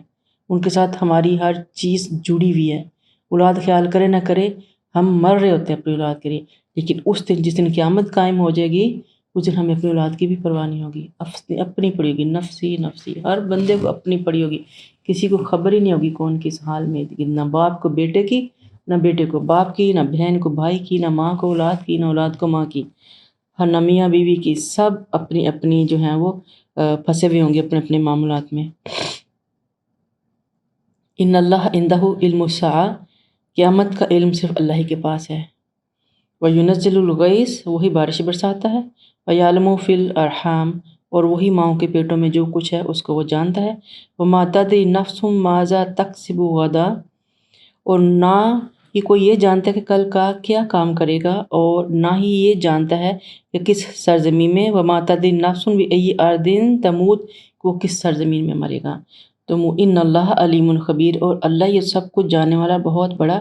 باخبر ہے۔ یہ آیت جو ہے پہلے بھی اس سے ملتی جلتی گزری ہے کہ اللہ تعالیٰ کی جو غیب کی جو کنجیاں ہیں وہ اللہ تعالیٰ کے پاس ہیں، اور یہ بھی کہ بار بار آیا کہ قیامت کا علم صرف اللہ کے پاس ہے، کوئی نہیں جانتا قیامت کب آئے گی، اور بارش بھی اللہ کے فضل سے ہی برستی ہے، اور یہ کہ ماؤں کے پیٹوں میں کیا ہے، لڑکی ہے لڑکا ہے، صحت مند ہے بیمار ہے، شکل کیسی ہے، گورا ہے کالا ہے، بال ہے نہیں ہے، یہ اللہ ہی جانتا ہے، ٹھیک ہے۔ اور کوئی نفس نہیں جانتا کہ وہ کل کیا کرے گا۔ ہم کہتے تھے نا ہم کل یہ کریں گے، ہم انشاءاللہ بھی بولتے ہیں، جب انشاءاللہ نہیں بولتے تو ہم دیکھ رہے ہیں کہ اللہ تعالیٰ روک دیتا ہے ان چیزوں کو، نہیں ہونے دیتا، اس لیے ہمیں بڑی بڑی باتیں نہیں کرتے۔ غیب کا علم اللہ کے پاس ہے، ہمیں نہیں پتہ کل کیا ہونا ہے، اور نہ ہی ہم یہ جانتے ہیں کہ ہماری موت کہاں آنی ہے۔ ہم یہاں بیٹھے اللہ جانے ہم نے کہاں مرنا ہے، ہماری قبریں کہاں بننی ہے، اللہ ہی بہتر جانتا ہے، اور یہ سب کچھ اللہ تعالیٰ ہی جاننے والا ہے۔ اچھا، یہاں سے ایک بات میں جو ہے وہ کلیئر کر لیں کہ غیب کی کوئی فہرست تو نہیں ہے، غیب تو اللہ ہی جانتا ہے، اور بہت سے بے شمار امور ہیں جو غیب کے ہیں، جو ہم سوچ بھی نہیں سکتے ان کے بارے میں، اور کئی بہت سے اللہ تعالیٰ نے قرآن میں ذکر کر دیے ہیں جو ہمارے سامنے اللہ تعالیٰ بار بار لے کے رکھتا ہے۔ تو یہاں پہ ایک جو ہے نا، کچھ لوگ کہتے ہیں، مثال کے طور پہ یہاں پہ ایک بات آئی کہ یعلم فی الارحام، کہ لوگ کہتے ہیں کہ بھئی اب تو پتہ چل جاتا ہے الٹرا ساؤنڈ کے ذریعے کہ بچہ کیا ہے کیسا ہے، اور وہ لڑکا ہے یا لڑکی ہے یا ٹھیک ہے یا نہیں ہے، تو پھر یہ کیا ہوا کہ بھئی اللہ ہی جانتا ہے، تو انسان بھی جاننے لگ گئے ہیں۔ پھر یہ آپ کہہ سکتے ہیں کہ جی آج کل تو بارش بھی برسائی جا سکتی ہے۔ تو بات یہ ہے کہ یہ چیزیں جب بچہ پیٹ میں آ گیا، 4-5 مہینے کا ہو گیا، تب آپ کو سائنس بتا دے گی کہ بچہ لڑکی ہے یا لڑکا، لیکن اس بچے نے کب ہونا ہے، کس ماں باپ کے پیٹ میں جانا ہے، اور اس کی عادتیں کیا ہوں گی، اور وہ فرام جب وہ ایک جسٹ ڈراپ آف واٹر تھا، اللہ کو تب سے پتہ تھا۔ اللہ کے علم کو آپ چیلنج نہیں کر سکتے، اور یہ جو علم ہے کہ آپ کو پتہ چل جاتا ہے الٹرا ساؤنڈ سے یا اسکینز وغیرہ سے، تو یہ بھی اللہ کا دیا ہوا علم ہے جس کو آپ یوز کر رہے ہیں، اور یہ اس کا ایک سوئی کی ٹپ بھی نہیں ہے اس علم کی جو اللہ کے پاس ہے، جو اللہ نے پوری کائنات میں دیا ہوا ہے۔ تو کبھی بھی ان چیزوں کو دیکھ کے اللہ کا شکر ضرور کرنا چاہیے کہ اس نے ہمیں اتنا علم دے دیا، اتنی ٹیکنالوجی دے دی کہ ہم اپنے بہت سے معاملے جو ہیں وہ بہتر جاننے لگنے کے قابل ہو گئے ہیں، لیکن اللہ کے علم کے برابر یہ نہیں ہو سکتے، اور نہ ہی کبھی ایسا سمجھنا چاہیے۔ یہ جو ہم بادلوں کو بھی، یہ جو بارش برسا لیتے ہیں، تو ان کی بھی پوری ایک پیچھے ہوم ورک ہوتا ہے، اور پوری ایک سٹوری ہوتی ہے کہ جب تک بادل آلریڈی تھوڑا بہت پانی لے کے نہ گھوم رہے ہوں، تھوڑا بہت امکان نہ ہو ان کے اندر بارش کا، آپ خالی سوکھے بادلوں پہ جا کے جتنا مرضی نمک برسا لیں، وہ بارشیں نہیں کرتے۔ ان کے اندر پانی ہوگا تو تب ان کو ہیوی کرتے ہیں جا کے، تب بارشیں بدلتی ہیں۔ تو یہ سارا کچھ جو ہے یہ بہت ہی مائنر ہے، تو اس طرح کے جو دھوکے ہیں اس کے اندر نہیں آنا۔ اللہ کا علم پکا ہے، سچا ہے، غیب ہے، اور وہ ڈے 1 سے ہماری ہر چیز کو جانتا ہے، ہماری تقدیروں کا مالک ہے، اس نے لکھ کے رکھا ہوا۔ یہ آلات جو ہمیں آج کل بہت سی چیزیں ایڈوانس میں بتا دیتے ہیں کہ موسم کا کیا ہوگا، 14 تاریخ کو کیا موسم ہوگا، یا عید والے دن بارش ہوگی یا نہیں ہوگی،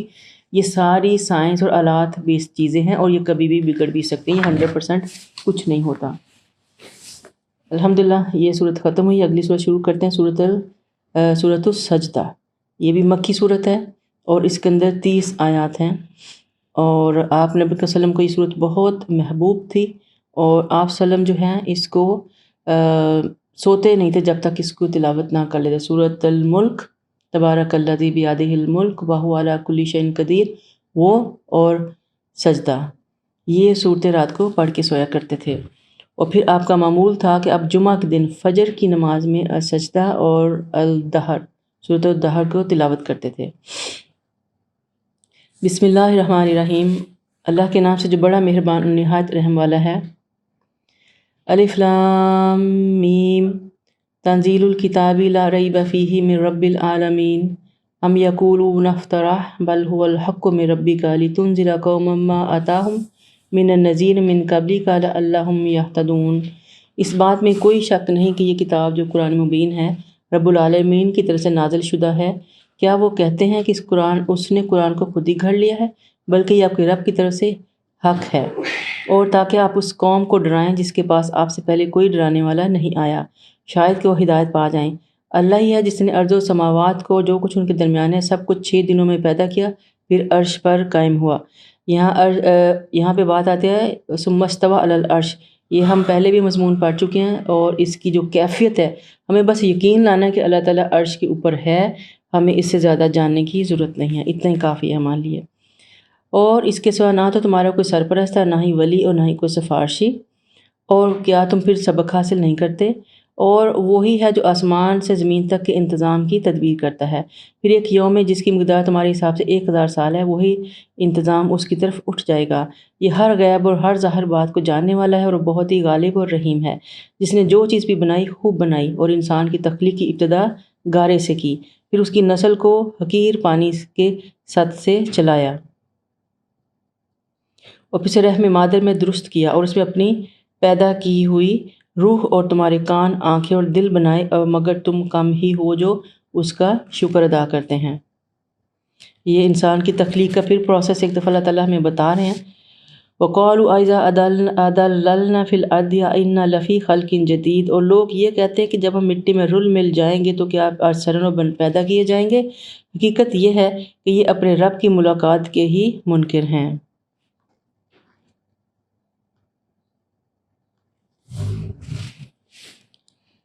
آپ ان سے کہہ دیجئے کہ موت کا فرشتہ جو تم پر مقرر ہے تمہیں تمہاری روح قبض کر لے گا، پھر تم اپنے رب کی طرف لوٹائے جاؤ گے۔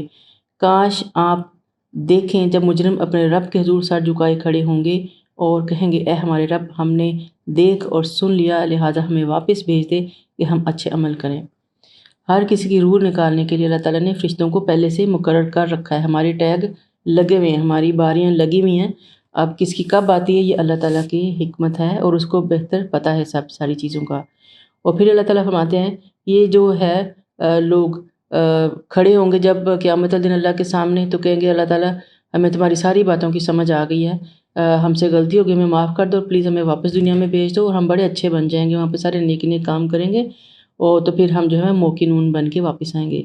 تو اللہ تعالیٰ کہتے ہیں کہ یہ ایمان کی یہ جو قسم ہے نا، یہ جو سب کچھ دیکھ کے، مصیبت دیکھ کے، معجزے دیکھ کے لے کے آنا، یہ ایمان بالغیب نہیں ہے۔ جب ہم بات کرتے ہیں نا ایمان کی، تو سب سے پہلی جو آتی ہے کہ ایمان بالغیب ہمارے ایمان کا حصہ ہے۔ تو جب ہر چیز کو دیکھ لیا تو پھر اس ایمان کا کیا فائدہ؟ ہم نے غیب پر تو ایمان نہیں لائے نا، ہم نے اللہ کو تو نہیں دیکھا، جنت دوزخ نہیں دیکھی، قبر نہیں دیکھی، بعد کے معاملات ہم سارے، لیکن ہمارا یقین ہے کہ یہ سب کچھ ہوگا کیونکہ ہم نے اللہ پہ یقین کیا اور اللہ کے نبی پہ یقین کیا۔ تو یہ یقین جب تک ہمارے ایمان کے اندر نہیں ہے تب تک ہمارا ایمان کامل نہیں ہوتا، اور جب ہر چیز ہمارے سامنے اگر پھر مان لیا تو اس ماننے کو کیا کہیں گے؟ بلکہ یہ تو ایمان اختیاری نہ ہوا بلکہ اضطراری ہو گیا، یعنی اس وقت کی ضرورت ہے کہ اب آپ فٹافٹ ایمان لے آئیں تاکہ آپ بچ جائیں جو اللہ تعالیٰ نے آپ کے لیے سزائیں مقرر کی ہوئی ہیں۔ تو اللہ تعالیٰ کہتے ہیں کہ اگر ان کو واپس بھیج بھی دیں تو پھر بھی یہ وہی کریں گے، یہ پھر بھول جائیں گے دنیا میں جا کے، تو اس وقت ان کا چیخو پکار کا کوئی فائدہ نہیں۔ اب ہمیں یقین آ گیا، اگر ہم چاہتے تو پہلے ہر شخص کو ہدایت دے دیتے، لیکن میری بات پوری ہو کے رہی کہ میں جہنم کو جنوں انسانوں سب سے بھر دوں گا۔ یعنی اللہ کے لیے کچھ مشکل نہ تھا کہ ہم سارے ہی نیک ہوتے، ہم سارے ہی وہی کرتے جو اللہ تعالیٰ چاہتا ہے، تو پھر مسئلہ ہی کوئی نہیں تھا، ہر کوئی ایک جیسا ہوتا، ایک جیسی آخرت ہوتی، ایک جیسا انجام ہوتا، تو یہ اللہ تعالیٰ کا مقصد ہی نہیں تھا۔ تو اللہ تعالیٰ نے جو ہے پیدا کیا انسان کو، اور فطرتاً اس کو اسلام پہ رکھا اور دنیا میں بھیج دیا، ساتھ میں نبی بھیجے، ہدایت بھیجی، کتابیں بھیجیں، اور پھر فیصلہ کا اختیار انسان کو دے دیا کہ اب آپ کے لیے ایک گھر جنت میں بھی بنا ہوا ہے، دوزخ میں بھی بنا ہوا ہے، ادھر دوزخ بھی ہے جنت بھی ہے، اب آپ کی مرضی، آپ اپنے لیے کیا ارن کرتے ہیں۔ ہم یہاں پہ ارن کرنے کے لیے آئے ہیں، جو ہمارا مستقل ٹھکانے ہیں وہ آخرت میں ہی ملیں گے ہم سب کو۔ حضرت عبداللہ بن ابن مسعود کہتے ہیں کہ رسول اللہ صلی اللہ علیہ وسلم نے فرمایا اور وہ سب سچوں میں سے سچے ہیں، تم میں سے کوئی اہل جنت والے عمل کرتا ہے حتیٰ کہ اس کے اور جنت کے درمیان صرف ایک بالشت بر فاصلہ رہ جاتا ہے اور اس پر لکھا ہوا غالب آ جاتا ہے، وہ اہل جہنم والے عمل کرتا ہے تو جہنم میں جا گرتا ہے، اور تم میں سے کوئی اہل جہنم کے اعمال کرتا ہے حتیٰ کہ اس کے درمیان اور جہنم کے درمیان بالشت بر فاصلہ رہ جاتا ہے تو اس پر لکھا ہوا غالب آ جاتا ہے، تو اہل جنت کے اعمال کرتا ہے اور جنت میں داخل ہو جاتا ہے۔ یہ اللہ تعالیٰ کی تقدیر کی بات ہے۔ یہ بعض اوقات اس دنیا میں بھی ایسا ہوتا ہے کہ کوئی شخص ساری زندگی نیک اعمال کرتا ہے اور بڑا نیک بنا رہتا ہے، اور عین آخر اپنی موت سے کچھ دیر پہلے جو ہے وہ بھٹک جاتا ہے، شیطان کے قصے میں آ جاتا ہے، یا اپنے ہی کیے پہ تکبر کرنے لگتا ہے، لوگوں کو حقیر جانے لگتا ہے، تو اس کا ایک رائی برابر تکبر جو ہے اس کو جو ہے وہ جہنم میں لے جانے کا باعث بن جاتا ہے۔ اور کچھ ہوتے ہیں جو ساری عمر برائیاں کرتے ہیں، اپنی مرضی کی زندگی گزارتے ہیں، ہر کچھ وہ کرتے ہیں جو انہیں کرنا کو جی کرتا ہے، لیکن اللہ تعالیٰ نے اگر ہدایت ان کی قسمت میں لکھی ہے تو آخری ٹائم پہ آ کے وہ اسلام قبول کر لیتے ہیں۔ بعض وقت ہم یہ بھی دیکھتے ہیں پھر مسلمانوں میں بھی ایسے ہوتے ہیں، ساری عمر جو انہوں نے گناہ میں گزاری ہوتی ہے، پھر آخر پہ توبہ کرتے ہیں، اللہ تعالیٰ کو راضی کر لیتے ہیں، معافی مانگتے ہیں اور اچھے کام کرتے ہیں جن سے اللہ راضی ہوتا ہے، تو اللہ تعالیٰ ان کی قسمت میں جنت لکھ دیتا ہے۔ یہ سارے فیصلے اللہ تعالیٰ کے ہیں، لیکن پھر بھی تناسب جو ہے وہ جنت کا بہت کم ہے جہنمیوں کے مقابلے میں۔ اللہ تعالیٰ کہتا ہے میں جہنم کو جنوں اور انسانوں سے بھر دوں گا، بس اب اس بات کا ذائقہ چکھو جو تم نے اس دن کی ملاقات کو بھلا دیا تھا، اور اب اس نے ہم نے یعنی اللہ نے تمہیں بلا دیا ہے، اور تم جو کچھ کرتے رہے اس کی پاداش میں دائمی عذاب کا مزہ چکھو۔ یعنی اب ان کو جو مجرم ہیں جو اللہ کے سامنے کھڑے ہیں وہ واپس نہیں جائیں گے۔ اللہ تعالیٰ ان کو کہہ رہا ہے کہ اب اپنے عذاب کا مزہ چکھو، اور ہماری آیات پر تو وہی ایمان لاتے ہیں جب انہیں ان سے نصیحت کی جاتی ہے تو وہ سجدہ میں گر پڑتے ہیں اور اپنے رب کی تعریف کے ساتھ تسبیح بھی بیان کرتے ہیں، اور وہ تکبر نہیں کرتے۔ یہ 3 خوبیاں اللہ تعالیٰ کو بہت پسند ہیں۔ اور اب جتنے بھی سجدے کر لیں، جتنی تسبیحات کر لیں، اگر آپ کے اندر تکبر آ گیا تو یہ سب ضائع، کیونکہ شیطان نے یہی کیا تھا۔ تو اللہ تعالیٰ کہتے ہیں وہ تسبیح بھی کرتے ہیں، لیکن جو وہ نیک عمل کر رہے ہیں اس کا انہیں غرور نہیں ہوتا، وہ ان کے اندر ہر حال میں عاجزی ہوتی ہے۔ اور ان کی اگلی کیا خوبی ہے؟ تتجافا جنوبهم عن المضاجع يدعون ربهم خوفا وطمعا ومما رزقناهم ينفقون۔ کچھ اور کوالٹیز آ گئی ان لوگوں کی، کیا ہے؟ ان کے پہلو بستروں سے الگ رہتے ہیں، یعنی وہ رات کی نماز کا اہتمام کرتے ہیں۔ بستروں سے الگ تو ہم رات کو تو ہم سونے کے لیے لیٹ جاتے ہیں نا، پھر رات کے دوران میں جب کوئی انسان اٹھ کے اللہ کے سامنے کھڑا ہوتا ہے تو اللہ تعالیٰ کو بہت ہی پسند ہے۔ اور پھر جب وہ کھڑے ہوتے ہیں اللہ کے سامنے تو کیا کہتے ہیں؟ اپنے رب کو خوف اور امید سے پکارتے ہیں، اور جو رزق ہم نے ان کو دیا اس میں سے خرچ کرتے ہیں۔ یعنی ایک جو سوتے بھی ہیں لیکن کچھ حصہ رات کا وہ اللہ تعالیٰ کی عبادت کے لیے مخصوص کرتے ہیں اپنی مرضی سے، فرض نمازوں کے علاوہ۔ تو یہ عمل اللہ تعالیٰ کو بہت پسند ہے کیونکہ یہ نفل ہے، یہ زائد ہے۔ اور پھر یہ کہ اپنا جو وقت ہے وہ بیکار کی چیزوں میں نہیں گزارتے، ٹائم پہ سوتے ہیں تاکہ اپنی نمازوں کو حفاظت کر سکیں، وہ فلموں ڈراموں بیکار وقت کی چیزوں میں اپنا وقت نہیں ضائع کرتے۔ اور ایک مومن کی جو زندگی ہوتی ہے وہ خوف اور امید کا حسین امتزاج ہوتی ہے۔ خوف اس بات کا کہ اللہ تعالیٰ ہمارے گناہ بخشے بھی گا کہ نہیں، اور دل میں دھڑکا لگا رہتا ہے جو ہم نیکیاں کر رہے ہیں وہ خالص ہیں، اللہ قبول کر رہا ہے کہ نہیں، اور کہیں خدا نہ خواستہ ہم جہنم کی طرف نہ چلے جائیں۔ اور امید اس بات کی کہ اللہ تعالیٰ سے ہمیشہ حسن ظن رکھنا چاہیے، اور اللہ تعالیٰ خود بھی کہتا ہے کہ میں انسان کے جو ہوں وہ اس کے ظن کے مطابق ہوتا ہوں، جو میرے سے اچھا رکھتا ہے میں اس کے لیے اچھا کرتا ہوں، جو میرے سے بدگمانیاں کرے گا تو پھر اس کے ساتھ اللہ تعالیٰ بدگمانیاں والے معاملے کرتا ہے۔ تو حسن ظن کہ اللہ تعالیٰ ہمارے سارے گناہ معاف کر دے گا اور اپنی رحمت سے جگہ دے گا، اور تاہم امید کا پہلو ہمیشہ رائج ہونا چاہیے، یعنی امید زیادہ ہونی چاہیے خوف کے مقابلے میں، اور نیک عمل کرتے ہوئے کبھی بھی رکنا نہیں چاہیے۔ حضرت جابر سے روایت ہے کہ آپ صلی اللہ علیہ وسلم نے فرمایا تم میں سے کوئی شخص اس حال میں نہ مرے کہ اللہ سے حسن ظن نہ رکھتا ہو۔ اللہ سے امید رکھ کے اچھا گمان رکھنا چاہیے ہمیشہ۔ اور مرنے کا کیا، ہمیں کیا پتہ کب موت آنی ہے، تو اگر ہم اپنی زندگی میں اللہ کو اپنے سامنے رکھیں گے، حسن ظن رکھیں گے، امید رکھیں گے، اس کے فضل کی توقع رکھیں گے، تو جب مریں گے تو انہی کے امیدوں پہ مریں گے نا۔ تو جو آپ یہ نہیں ہو سکتا کہ آپ دنیا تو اپنی مرضی سے گزاریں، مرتے ہوئے امید کریں کہ اللہ آپ کے اوپر فضل کر دے گا اور آپ کو سارا کچھ، کیونکہ ایسے کلمات آپ کے منہ پہ آئیں گے نہیں۔ جو انسان ساری زندگی میں کر رہا ہوتا ہے، جو عمل اس کی زندگی میں ہوتے ہیں، مرتے ہوئے بھی وہی اس کے ساتھ ہوتے ہیں۔ تو اپنے عمل ہمیں سیدھے رکھنے ہیں اور اللہ تعالیٰ سے اچھے کی امید کرنی ہے۔ کوئی نہیں جانتا کہ اس کی آنکھوں کی ٹھنڈک کی کیا چیزیں اس کے لیے چھپا رکھی گئی ہیں، اور یہ ان کاموں کا بدلہ ہوگا جو وہ کیا کرتے ہیں۔ جس طرح اللہ تعالیٰ کے نیک بندے رات کو چھپ کر لوگوں سے چھپ کر اللہ کی عبادتیں کیا کرتے تھے، اللہ تعالیٰ نے بھی ان کے لیے بیش قیمت انعامات چھپا رکھے ہیں جس کا کسی کو بھی علم نہیں۔ حضرت ابو ہریرہ کہتے ہیں کہ آپ نے فرمایا اللہ تبارک و تعالیٰ نے اپنے نیک بندوں کے لیے وہ نعمتیں تیار کر رکھی ہیں جنہیں نہ تو کسی آنکھ نے دیکھا ہے اور نہ کسی کے دل میں ان کا خیال ہی آیا ہوگا۔ یعنی جو اللہ تعالیٰ کو پکارتے ہیں، اس سے پر امید رہتے ہیں، اپنی زندگی کا ایکسٹرا وقت فضولیات میں گزارنے کے بجائے اللہ کے آگے کھڑے ہوتے ہیں اور اللہ کو راضی کرنے کی کوشش کرتے ہیں، تو اللہ تعالیٰ بھی ان کا اجر ان کی توقعات سے بڑھ کے دے گا، اور اتنا بڑھ کے کہ کوئی انسان امیجن ہی نہیں کر سکتا۔ اب دیکھیں جنت کی کتنی خوبیاں ہمارے سامنے اللہ تعالیٰ خود بیان فرماتے ہیں نا، جنت ایسی ہوگی ویسی ہوگی، اور آپ ان کو ایک حد تک تھوڑا بہت امیجن کر سکتے ہیں، کوئی خاکہ بنا سکتے ہیں، لیکن بہت سی چیزیں اللہ تعالیٰ کہتا ہے جن سے میں راضی ہو جاؤں، میں ایسی ایسی چیزیں ان کو دوں گا کہ وہ سوچ بھی نہیں سکتے، کسی نے نہ دیکھا ہوگا نہ سوچا ہوگا۔ اور یہ ان کاموں کا بدلہ ہو جو وہ کیا کرتے تھے۔ اَفَمَنْ كَانَ مُؤْمِنًا كَمَنْ كَانَ فَاسِقًا لَا يَسْتَوُونَ، کیا مومن ایسے ہی ہوتا ہے جیسے فاسق کا، یہ دونوں برابر ہو سکتے ہیں؟ اب اس آیت میں اللہ تعالیٰ بتا رہا ہے کہ دنیا، یہ اللہ تعالیٰ نے یہ جو روز جزا جس کو اللہ تعالیٰ کہتا ہے، یہ جو سزا اور جزا کا جو معاملہ کرنا ہے وہ کیوں کرنا ہے؟ کیوں کرنا ہے؟ اس لیے کہ مومن اور فاسق دونوں برابر نہیں ہو سکتے، اور جو لوگ ایمان لائے اور نیک اعمال کیے ان کی قیامگاہ بغات ہوں گے، اور ان کے اعمال کے صلہ میں ان کی ضیافت ہوگی، اور جو نافرمان ہیں ان کا ٹھکانہ جہنم ہوگا، اور جب بھی وہ اس میں نکلنا چاہیں گے اسی میں لوٹا دیے جائیں گے۔ انہیں کہا جائے گا اب اس آگ کا مزہ چکھو جسے تم جھٹلایا کرتے تھے۔ اب ایک دنیا میں سارے رہ رہے ہیں، کلاس میں سارے بچے ہیں، ایک جیسا پڑھا رہے ہیں، سارا کچھ ہو رہا ہے، لیکن سب کا عمل کا طریقہ فرق ہے، کوئی بہت اچھا ہوتا ہے، کوئی کم اچھا ہوتا ہے، کوئی 20 نمبر لاتا ہے، کوئی 40، کوئی 100/100۔ تو اب آپ سب کو ایک ہی لاٹھی سے تو نہیں ہانک سکتے۔ جو زیادہ لے کے آتے ہیں ان کو ریوارڈ دیے جاتے ہیں، ایوارڈ دیے جاتے ہیں، ان کو اکنالج کیا جاتا ہے، ان کی بڑی واہ واہ ہوتی۔ تو یہاں جب سارے انسان اس دنیا میں ہر بندہ اپنی مرضی کا عمل کرتا ہے، مرضی کی زندگی جیتا ہے، اور جو لوگ کمپرومائز کر رہے ہیں، سیکریفائس کر رہے ہیں، اللہ کو راضی کرنے کے لیے دن رات ایک کر رہے ہیں، اپنا مال بھی خرچ کر رہے ہیں، اپنی جان بھی خرچ کر رہے ہیں، تو اللہ تعالیٰ کیسے ہو سکتا ہے کہ ساری دنیا کو ایک ہی جگہ پہ رکھ دے؟ یہ نہیں ہو سکتا۔ تو اللہ تعالیٰ تو انصاف کرنے والا عادل ہے نا، تو جن لوگوں نے جو کیا، جیسا جیسا اس دنیا میں ٹائم گزارا، اس کے حساب سے ان کا معاملہ کرے گا۔ تو جو لوگ اچھا کریں گے انہیں اچھا ملے گا۔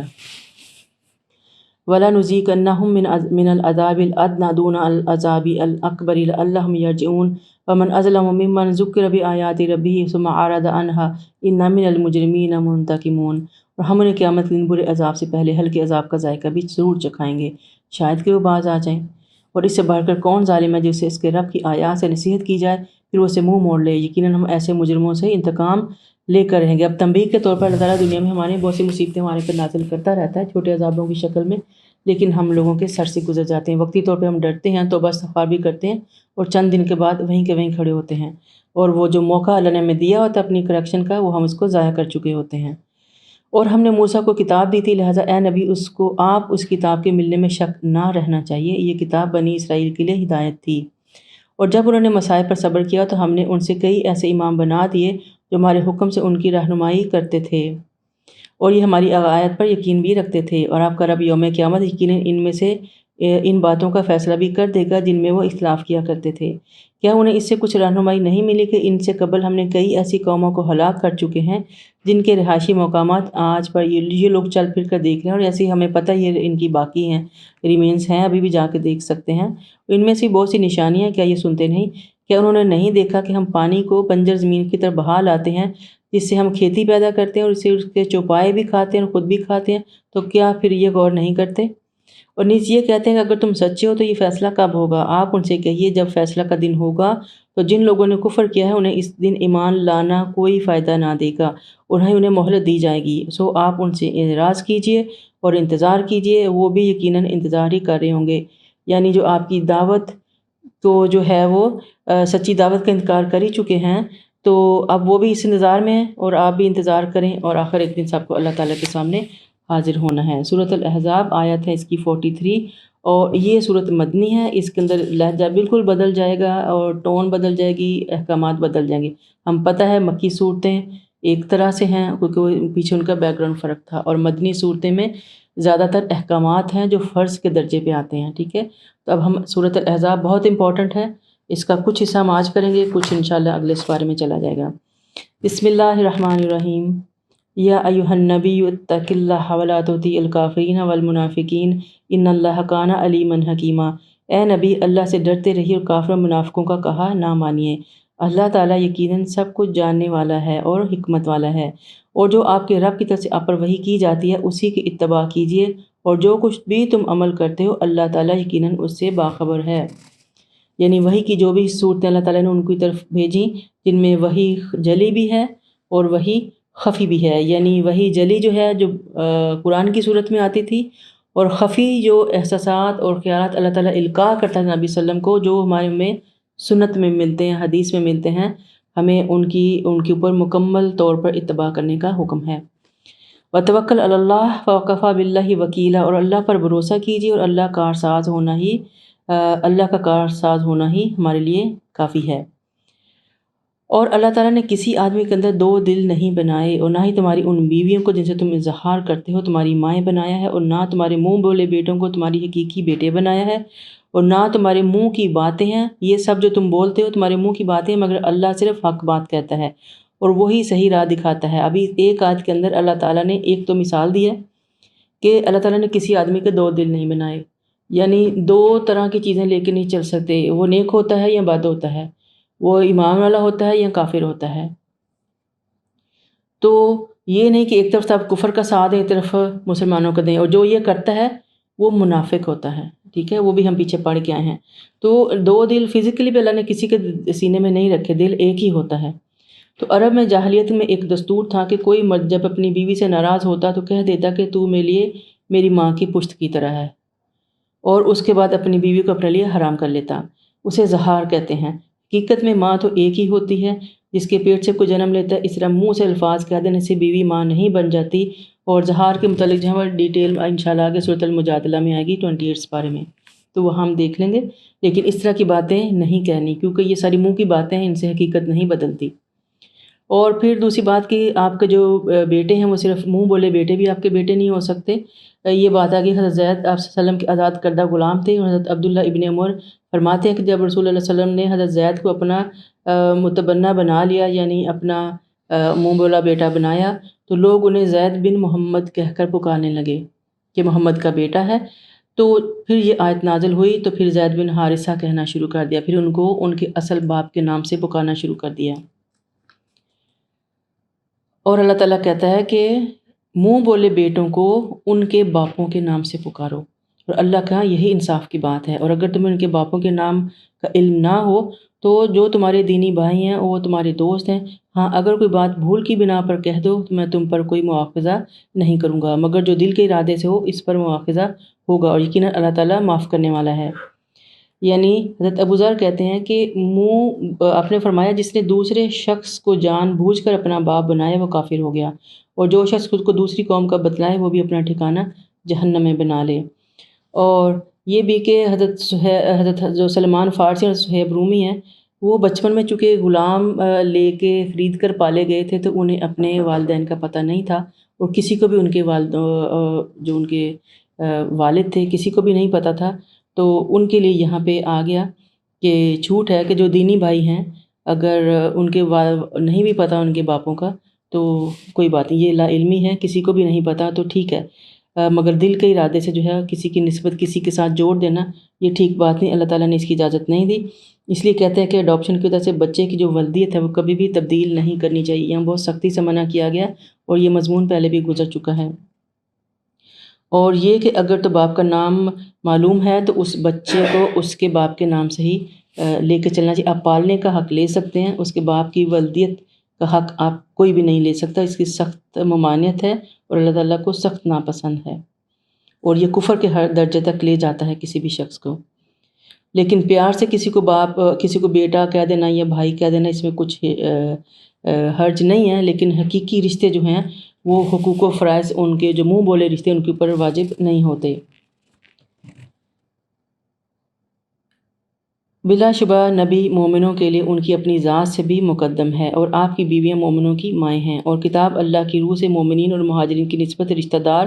ترکہ کے دوسرے کے زیادہ حقدار ہیں۔ البتہ اگر تم اپنے دوستوں سے کوئی بھلائی کرنا چاہو تو کر سکتے ہو، کتاب اللہ میں یہی لکھا ہے۔ یعنی یہاں اللہ تعالیٰ نے کہہ دیا کہ جو ہماری امہات المومنین ہیں وہ قوم کی یا ہماری امت کی مائیں ہیں۔ اس کا مطلب یہ ہے کہ آپ صلی اللہ علیہ وسلم کی وفات کے بعد کوئی بھی ان سے شادی نہیں کر سکتا، ان کو ماؤں کے درجے پر ہی رکھنا ہے، اور حجاب کے احکامات بھی بدستور رہیں گے۔ اور یہ بھی کہ جو حقیقی ورثاء ہیں آپ کی وراثت کے کسی کے بھی وہ وہی لوگ ہیں جو آپ کے وراثت کے حقدار ہیں، یعنی خون کے رشتے ہیں۔ لیکن اگر آپ کسی کے ساتھ بھلائی کا ارادہ کرتے ہیں تو وصیت کر دیں، وصیت کے اندر سے ان کے لیے کی جا سکتی ہے جو ایکچولی حقدار نہیں ہیں۔ جو آپ کی اپنی سگی اولاد ہے، جو اصل وارث ہیں، ان کے حق میں آپ وصیت نہیں کر سکتے، کیونکہ اللہ تعالیٰ نے خود ہی ان کے حصے مقرر فرما دیے ہوئے ہیں۔ اور اے نبی اس عہد کو یاد کرو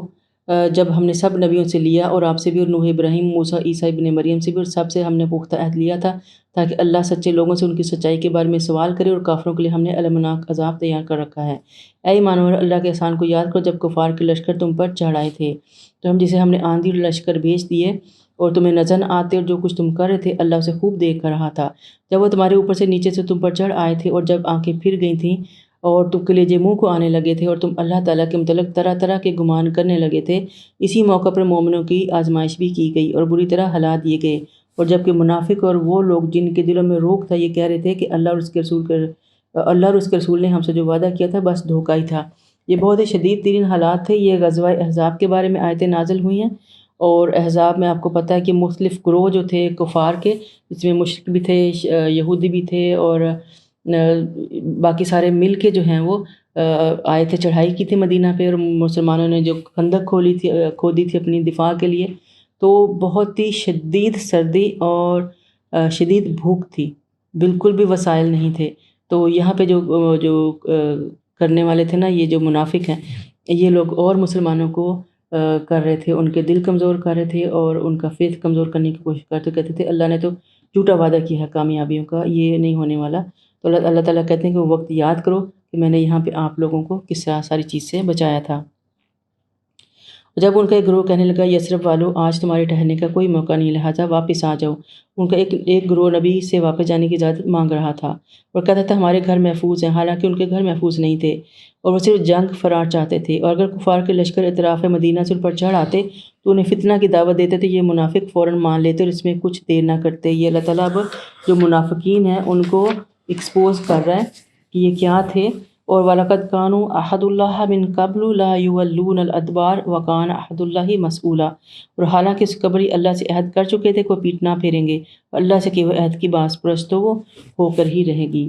اور آپ ان سے کہیے اگر تم موت اور قتل ہونے سے بھاگتے ہو تو اپنا بھاگنا تمہیں کچھ فائدہ نہ دے گا، اور اس صورت میں بھی تم پر تھوڑا ہی فائدہ اٹھا سکو گے۔ آپ پوچھیے کہ اگر تمہیں اللہ تکلیف دینا چاہے تو کون ہے جو اسے تمہیں بچا سکے گا، یا اگر تم پر مہربانی کرنا چاہے تو کون ہے جو اس کو روک سکے گا۔ اللہ کے مقابلے میں نہ کوئی حامی پا سکتے ہیں نہ ہی کوئی مددگار۔ اللہ تم سے جہاد میں رکاوٹ ڈالنے والوں کو خوب جانتا ہے۔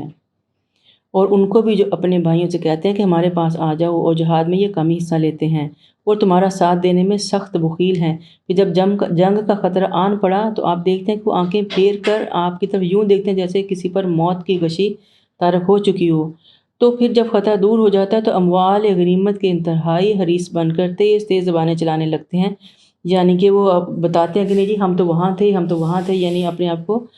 اس کا اہل ثابت کرنے کی کوشش کرتے ہیں، اور پھر اپنی جو ایکسکیوزز دیتے ہیں کہ ہم کیوں وہاں پہ نہیں تھے۔ یہی لوگ ہیں جو قطعاً ایمان نہیں لائے، لہٰذا اللہ ان کے اعمال ضائع کر دے گا، اور یہ بات اللہ کے لیے بہت ہی آسان ہے۔ وہ یہی سمجھ رہے ہیں کہ ابھی لشکر گئے نہیں، اور اگر یہ لشکر چڑھ آئیں تو یہ تمنا کریں گے کہ کاش وہ دیہاتوں میں رہنے والے ہوتے اور تمہارے حالات ہی پوچھ لیا کرتے، اور اگر وہ تم میں موجود بھی ہوتے تو دشمن سے لڑائی میں کم ہی حصہ لیتے۔ مسلمانوں، تمہارے لیے اللہ کے رسول کی ذات بہترین نمونہ ہے، اور وہ بھی جو اللہ اور یوم آخرت کی امید رکھتا ہے، اللہ کو بکثرت یاد کرتا ہو۔ اور جب مومنوں نے ان لشکروں کو دیکھا تو کہنے لگے یہ تو وہی بات ہے جس کا اللہ اور اس کے رسول نے ہم سے وعدہ کیا تھا، اور اللہ کے اور اس کے رسول نے سچ ہی کہا تھا۔ تو اس واقعے نے ایمانداروں کے ایمان کو مزید بڑھا دیا اور ان کی فرمانبرداری کو مزید بڑھا دیا۔ یہ جنگ جو تھی بیسیکلی اس نے بہت سارے لوگوں کو ایکسپوز کر دیا تھا، اور لوگوں کے ایمان کو ایکسپوز کر دیا تھا، منافقین کی ساری حرکتیں سامنے آ گئی تھیں، اور جو سچے مسلمان ہیں وہ بھی جو ہیں وہ چھن کر آ گئے تھے۔ اور یہاں بڑی امپورٹنٹ بات اللہ تعالیٰ کہہ رہے ہیں لَقَدْ كَانَ لَكُمْ فِي رَسُولِ اللَّهِ أُسْوَةٌ حَسَنَةٌ لِمَنْ كَانَ يَرْجُو اللَّهَ وَالْيَوْمَ الْآخِرَ وَذَكَرَ اللَّهَ كَثِيرًا، یعنی کہ اے مسلمانوں تمہارے کرنے کا جو کام ہے وہ کیا ہے؟ اپنے نبی کی ذات کا جو اسوہ ہے اس کو فالو کرنا ہے۔ اگر کامیابی چاہتے ہو تو اسوۃ حسنۃ، ان کے طریقہ کار کو اپناؤ جو یہ امید رکھتا ہے کہ وہ آخرت کو بھی جانتا ہے اور اللہ سے چاہتا ہے کہ ملاقات ہو۔ اللہ کی ملاقات کہاں ہوگی؟ جنت میں۔ تو جنت میں جانا ہے الٹیمیٹلی، تو آپ کو وہ کرنا پڑے گا جو ہمارے نبی کہتے ہیں، ان کی اتباع کے بغیر جنت میں جاننا خام خیالی ہی ہے۔ یعنی اب بے شک کہتے رہے میں اللہ کو مانتا ہوں، اللہ ہے، لیکن کروں گا وہی جو میری مرضی ہے، تو یہ اس سے بڑی بیوقوفی اور جہالت کوئی ہو نہیں سکتی۔ من المؤمنین رجال صدقوا ما عاهدوا واللہ علیہ ومنهم من قضى نحبه ومنهم من ينتظر وما بدلوا تبدیلا۔ مومنوں میں سے کچھ ایسے لوگ ہیں جنہوں نے اللہ سے جو عہد کیا تھا اسے سچا کر دکھایا، اور میں سے کوئی تو اپنی ذمہ داری پوری کر چکا اور کوئی موقع کا انتظار کر رہا ہے، انہوں نے اپنے عہد میں کوئی تبدیلی نہیں کی۔ اور اللہ تعالیٰ یہ سب اس لیے کہ تاکہ اللہ سچے لوگوں کو ان کے سچ کی جزا دے، اور منافقوں کو چاہے تو عذاب دے یا پھر ان کی توبہ قبول کر لے۔ اللہ یقیناً معاف کرنے والا اور رحم کرنے والا۔ اللہ تعالیٰ بار بار ایک طرح سے کھل کے بتا رہا ہے اور ہنٹ بھی کر رہا ہے کہ اگر آپ توبہ کر لیں گے، چاہے کتنے بڑے منافق ہیں، لیکن اگر سچے دل سے توبہ کر لی، ایمان لے آئے، اسلام لے آئے، تو اللہ تعالیٰ معاف کر دے گا۔ اور کفار کے لشکروں کو اللہ نے بے نیل و مرام اپنے دلوں کی جلن دلوں میں لیے واپس لوٹا دیا، اور لڑائی کے لیے مومنوں کی طرف سے اللہ ہی کافی ہو گیا، وہ یقیناً بڑا ہی قوت والا اور زبردست ہے۔ اہل کتاب میں سے جنہوں نے کافروں کی مدد کی تھی، انہیں اللہ تعالیٰ ان کے قلوں سے اتار لایا اور ان کے دلوں میں رعب ڈال دیا کہ وہ ان کے ایک گروہ کو تم قتل کر رہے تھے اور دوسرے کو قیدی بنا رہے تھے۔ یہ منافقین کی بات ہے، ان کا پورا ڈیٹیل میں جو ہے تفصیل انشاءاللہ سورہ حشر میں دیکھیں گے۔ اور تمہیں ان کی اراضی، ان کے گھروں اور ان کے اموال کا وارث بنا دیا، اس زمین کا بھی جہاں تم قدم نہ رکھا تھا، اللہ ہر چیز پر قادر ہے۔ اے نبی اپنی بیویوں سے کہہ دیجئے، اگر تم دنیا کی زندگی اور اس کی زینت ہی چاہتی ہو تو آؤ میں تمہیں کچھ دے دلا کر بھلے طریقے سے رخصت کر دوں، اور اگر تم اللہ اور اس کا رسول اور اس کو آخرت چاہتی ہو تو اللہ تعالیٰ نے تم میں سے نیکوکاروں کے لیے بہت بڑا اجر تیار کر رکھا ہے۔ یا نساء النبی من یأتی منکن بفاحشۃ مبینۃ یضاعف لها العذاب ضعفین وکان ذلک علی اللہ یسیرا۔ اے نبی کی بیویوں، تم میں سے جو کوئی کھلی بے حیائی کا ارتکاب کرے تو اس کا عذاب دگنا کر دیا جائے گا، اور یہ بات اللہ کے لیے بہت ہی آسان ہے۔ ہوا یہ تھا کہ ایک جنگ کے بعد بہت سا مال ملا تھا، تو مسلمانوں کی مالی حالت بہتر ہونے لگی، تو ازواج مطہرات نے بھی تھوڑا سا اضافی خرچ مانگا۔ ظاہر ہے آپ کو پتہ ہے کہ کتنی تنگی تھی ان کے گھروں میں کہ کئی دن یعنی مہینوں چولہے نہیں جلتے تھے، تو انہوں نے بھی سوچا کہ اب ہمیں بھی تھوڑی سی اگر ایکسٹرا مل جائے تو گھر میں ذری کشادگی آ جائے۔ مگر آپ کی جو فقیرانہ، جو فقر پسندانہ طبیعت پہ یہ بات تھوڑی سی گراں گزری، اور آپ کو تھوڑا سا ہرٹ ہوئے اس بات سے کہ بیویاں خوش نہیں۔ حضرت جابر کہتے ہیں کہ حضرت عمر صلی اللہ کے پاس آئے اور اجازت چاہی، آپ نے انہیں اندر آنے کی اجازت دی۔ حضرت عمر نے دیکھا کہ آپ کے پاس آپ کی بیویاں غمگین اور خاموش بیٹھی ہوئی ہیں۔ آپ صلی اللہ علیہ وسلم نے فرمایا کہ یہ میرے گرد بیٹھی خرچ کا مطالبہ کر رہی ہیں جیسا کہ تم دیکھ رہے ہو۔ پھر آپ صلی اللہ علیہ وسلم نے ان سے ایک مہینہ کے لیے علیحدگی اختیار کر لی، یعنی آپ ان سے تھوڑا سا ناراض ہو گئے اور ایک مہینے کے لیے اپنے آپ کو الگ کر لیا اپنی بیویوں سے۔ تو تب یہ آیتیں اتری تھیں،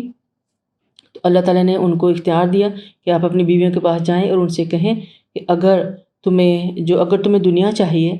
دنیا کا مال و دولت چاہیے، تو تم کو بھلے طریقے سے ان کو رخصت کر دو، یعنی سب کو چھوڑ دو، طلاق دے دو، اور میں آپ کو اور اگر یہ لوگ اللہ اور اس کا رسول و دار آخرت چاہتی ہیں تو یقیناً اللہ تعالیٰ نے تم نیکوکاروں کے لیے بہت بڑا اجر رکھا ہے۔ یعنی دنیا کی زندگی کی جو تنگیاں ہیں اگر تم برداشت کر رہے ہو تو اللہ تعالیٰ نے آخرت میں آپ لوگوں کے لیے بہت بڑا اجر رکھا ہے۔ اور یہ بھی کہ اے نبی کی بیوی، تم میں سے جو کوئی کھلی بے حیائی کرے، یعنی اگر کوئی ایسی نافرمانی والی حرکت ہو جاتی ہے کسی سے، تو اس کا جو عذاب ہے وہ بھی دگنا ہوگا، کیونکہ اللہ تعالیٰ نے ان کو مرتبہ اتنا بڑا دیا ہے کہ اور ان کے اس مرتبے کے مطابق ان کو اللہ تعالیٰ ان کے اجر بھی دے گا۔ تو پھر اگر غلطی ہوتی ہے تو اس کا بھی نقصان اتنا ہی بڑا ہوگا، اس کا لیول بھی اتنا ہی بڑا ہوگا۔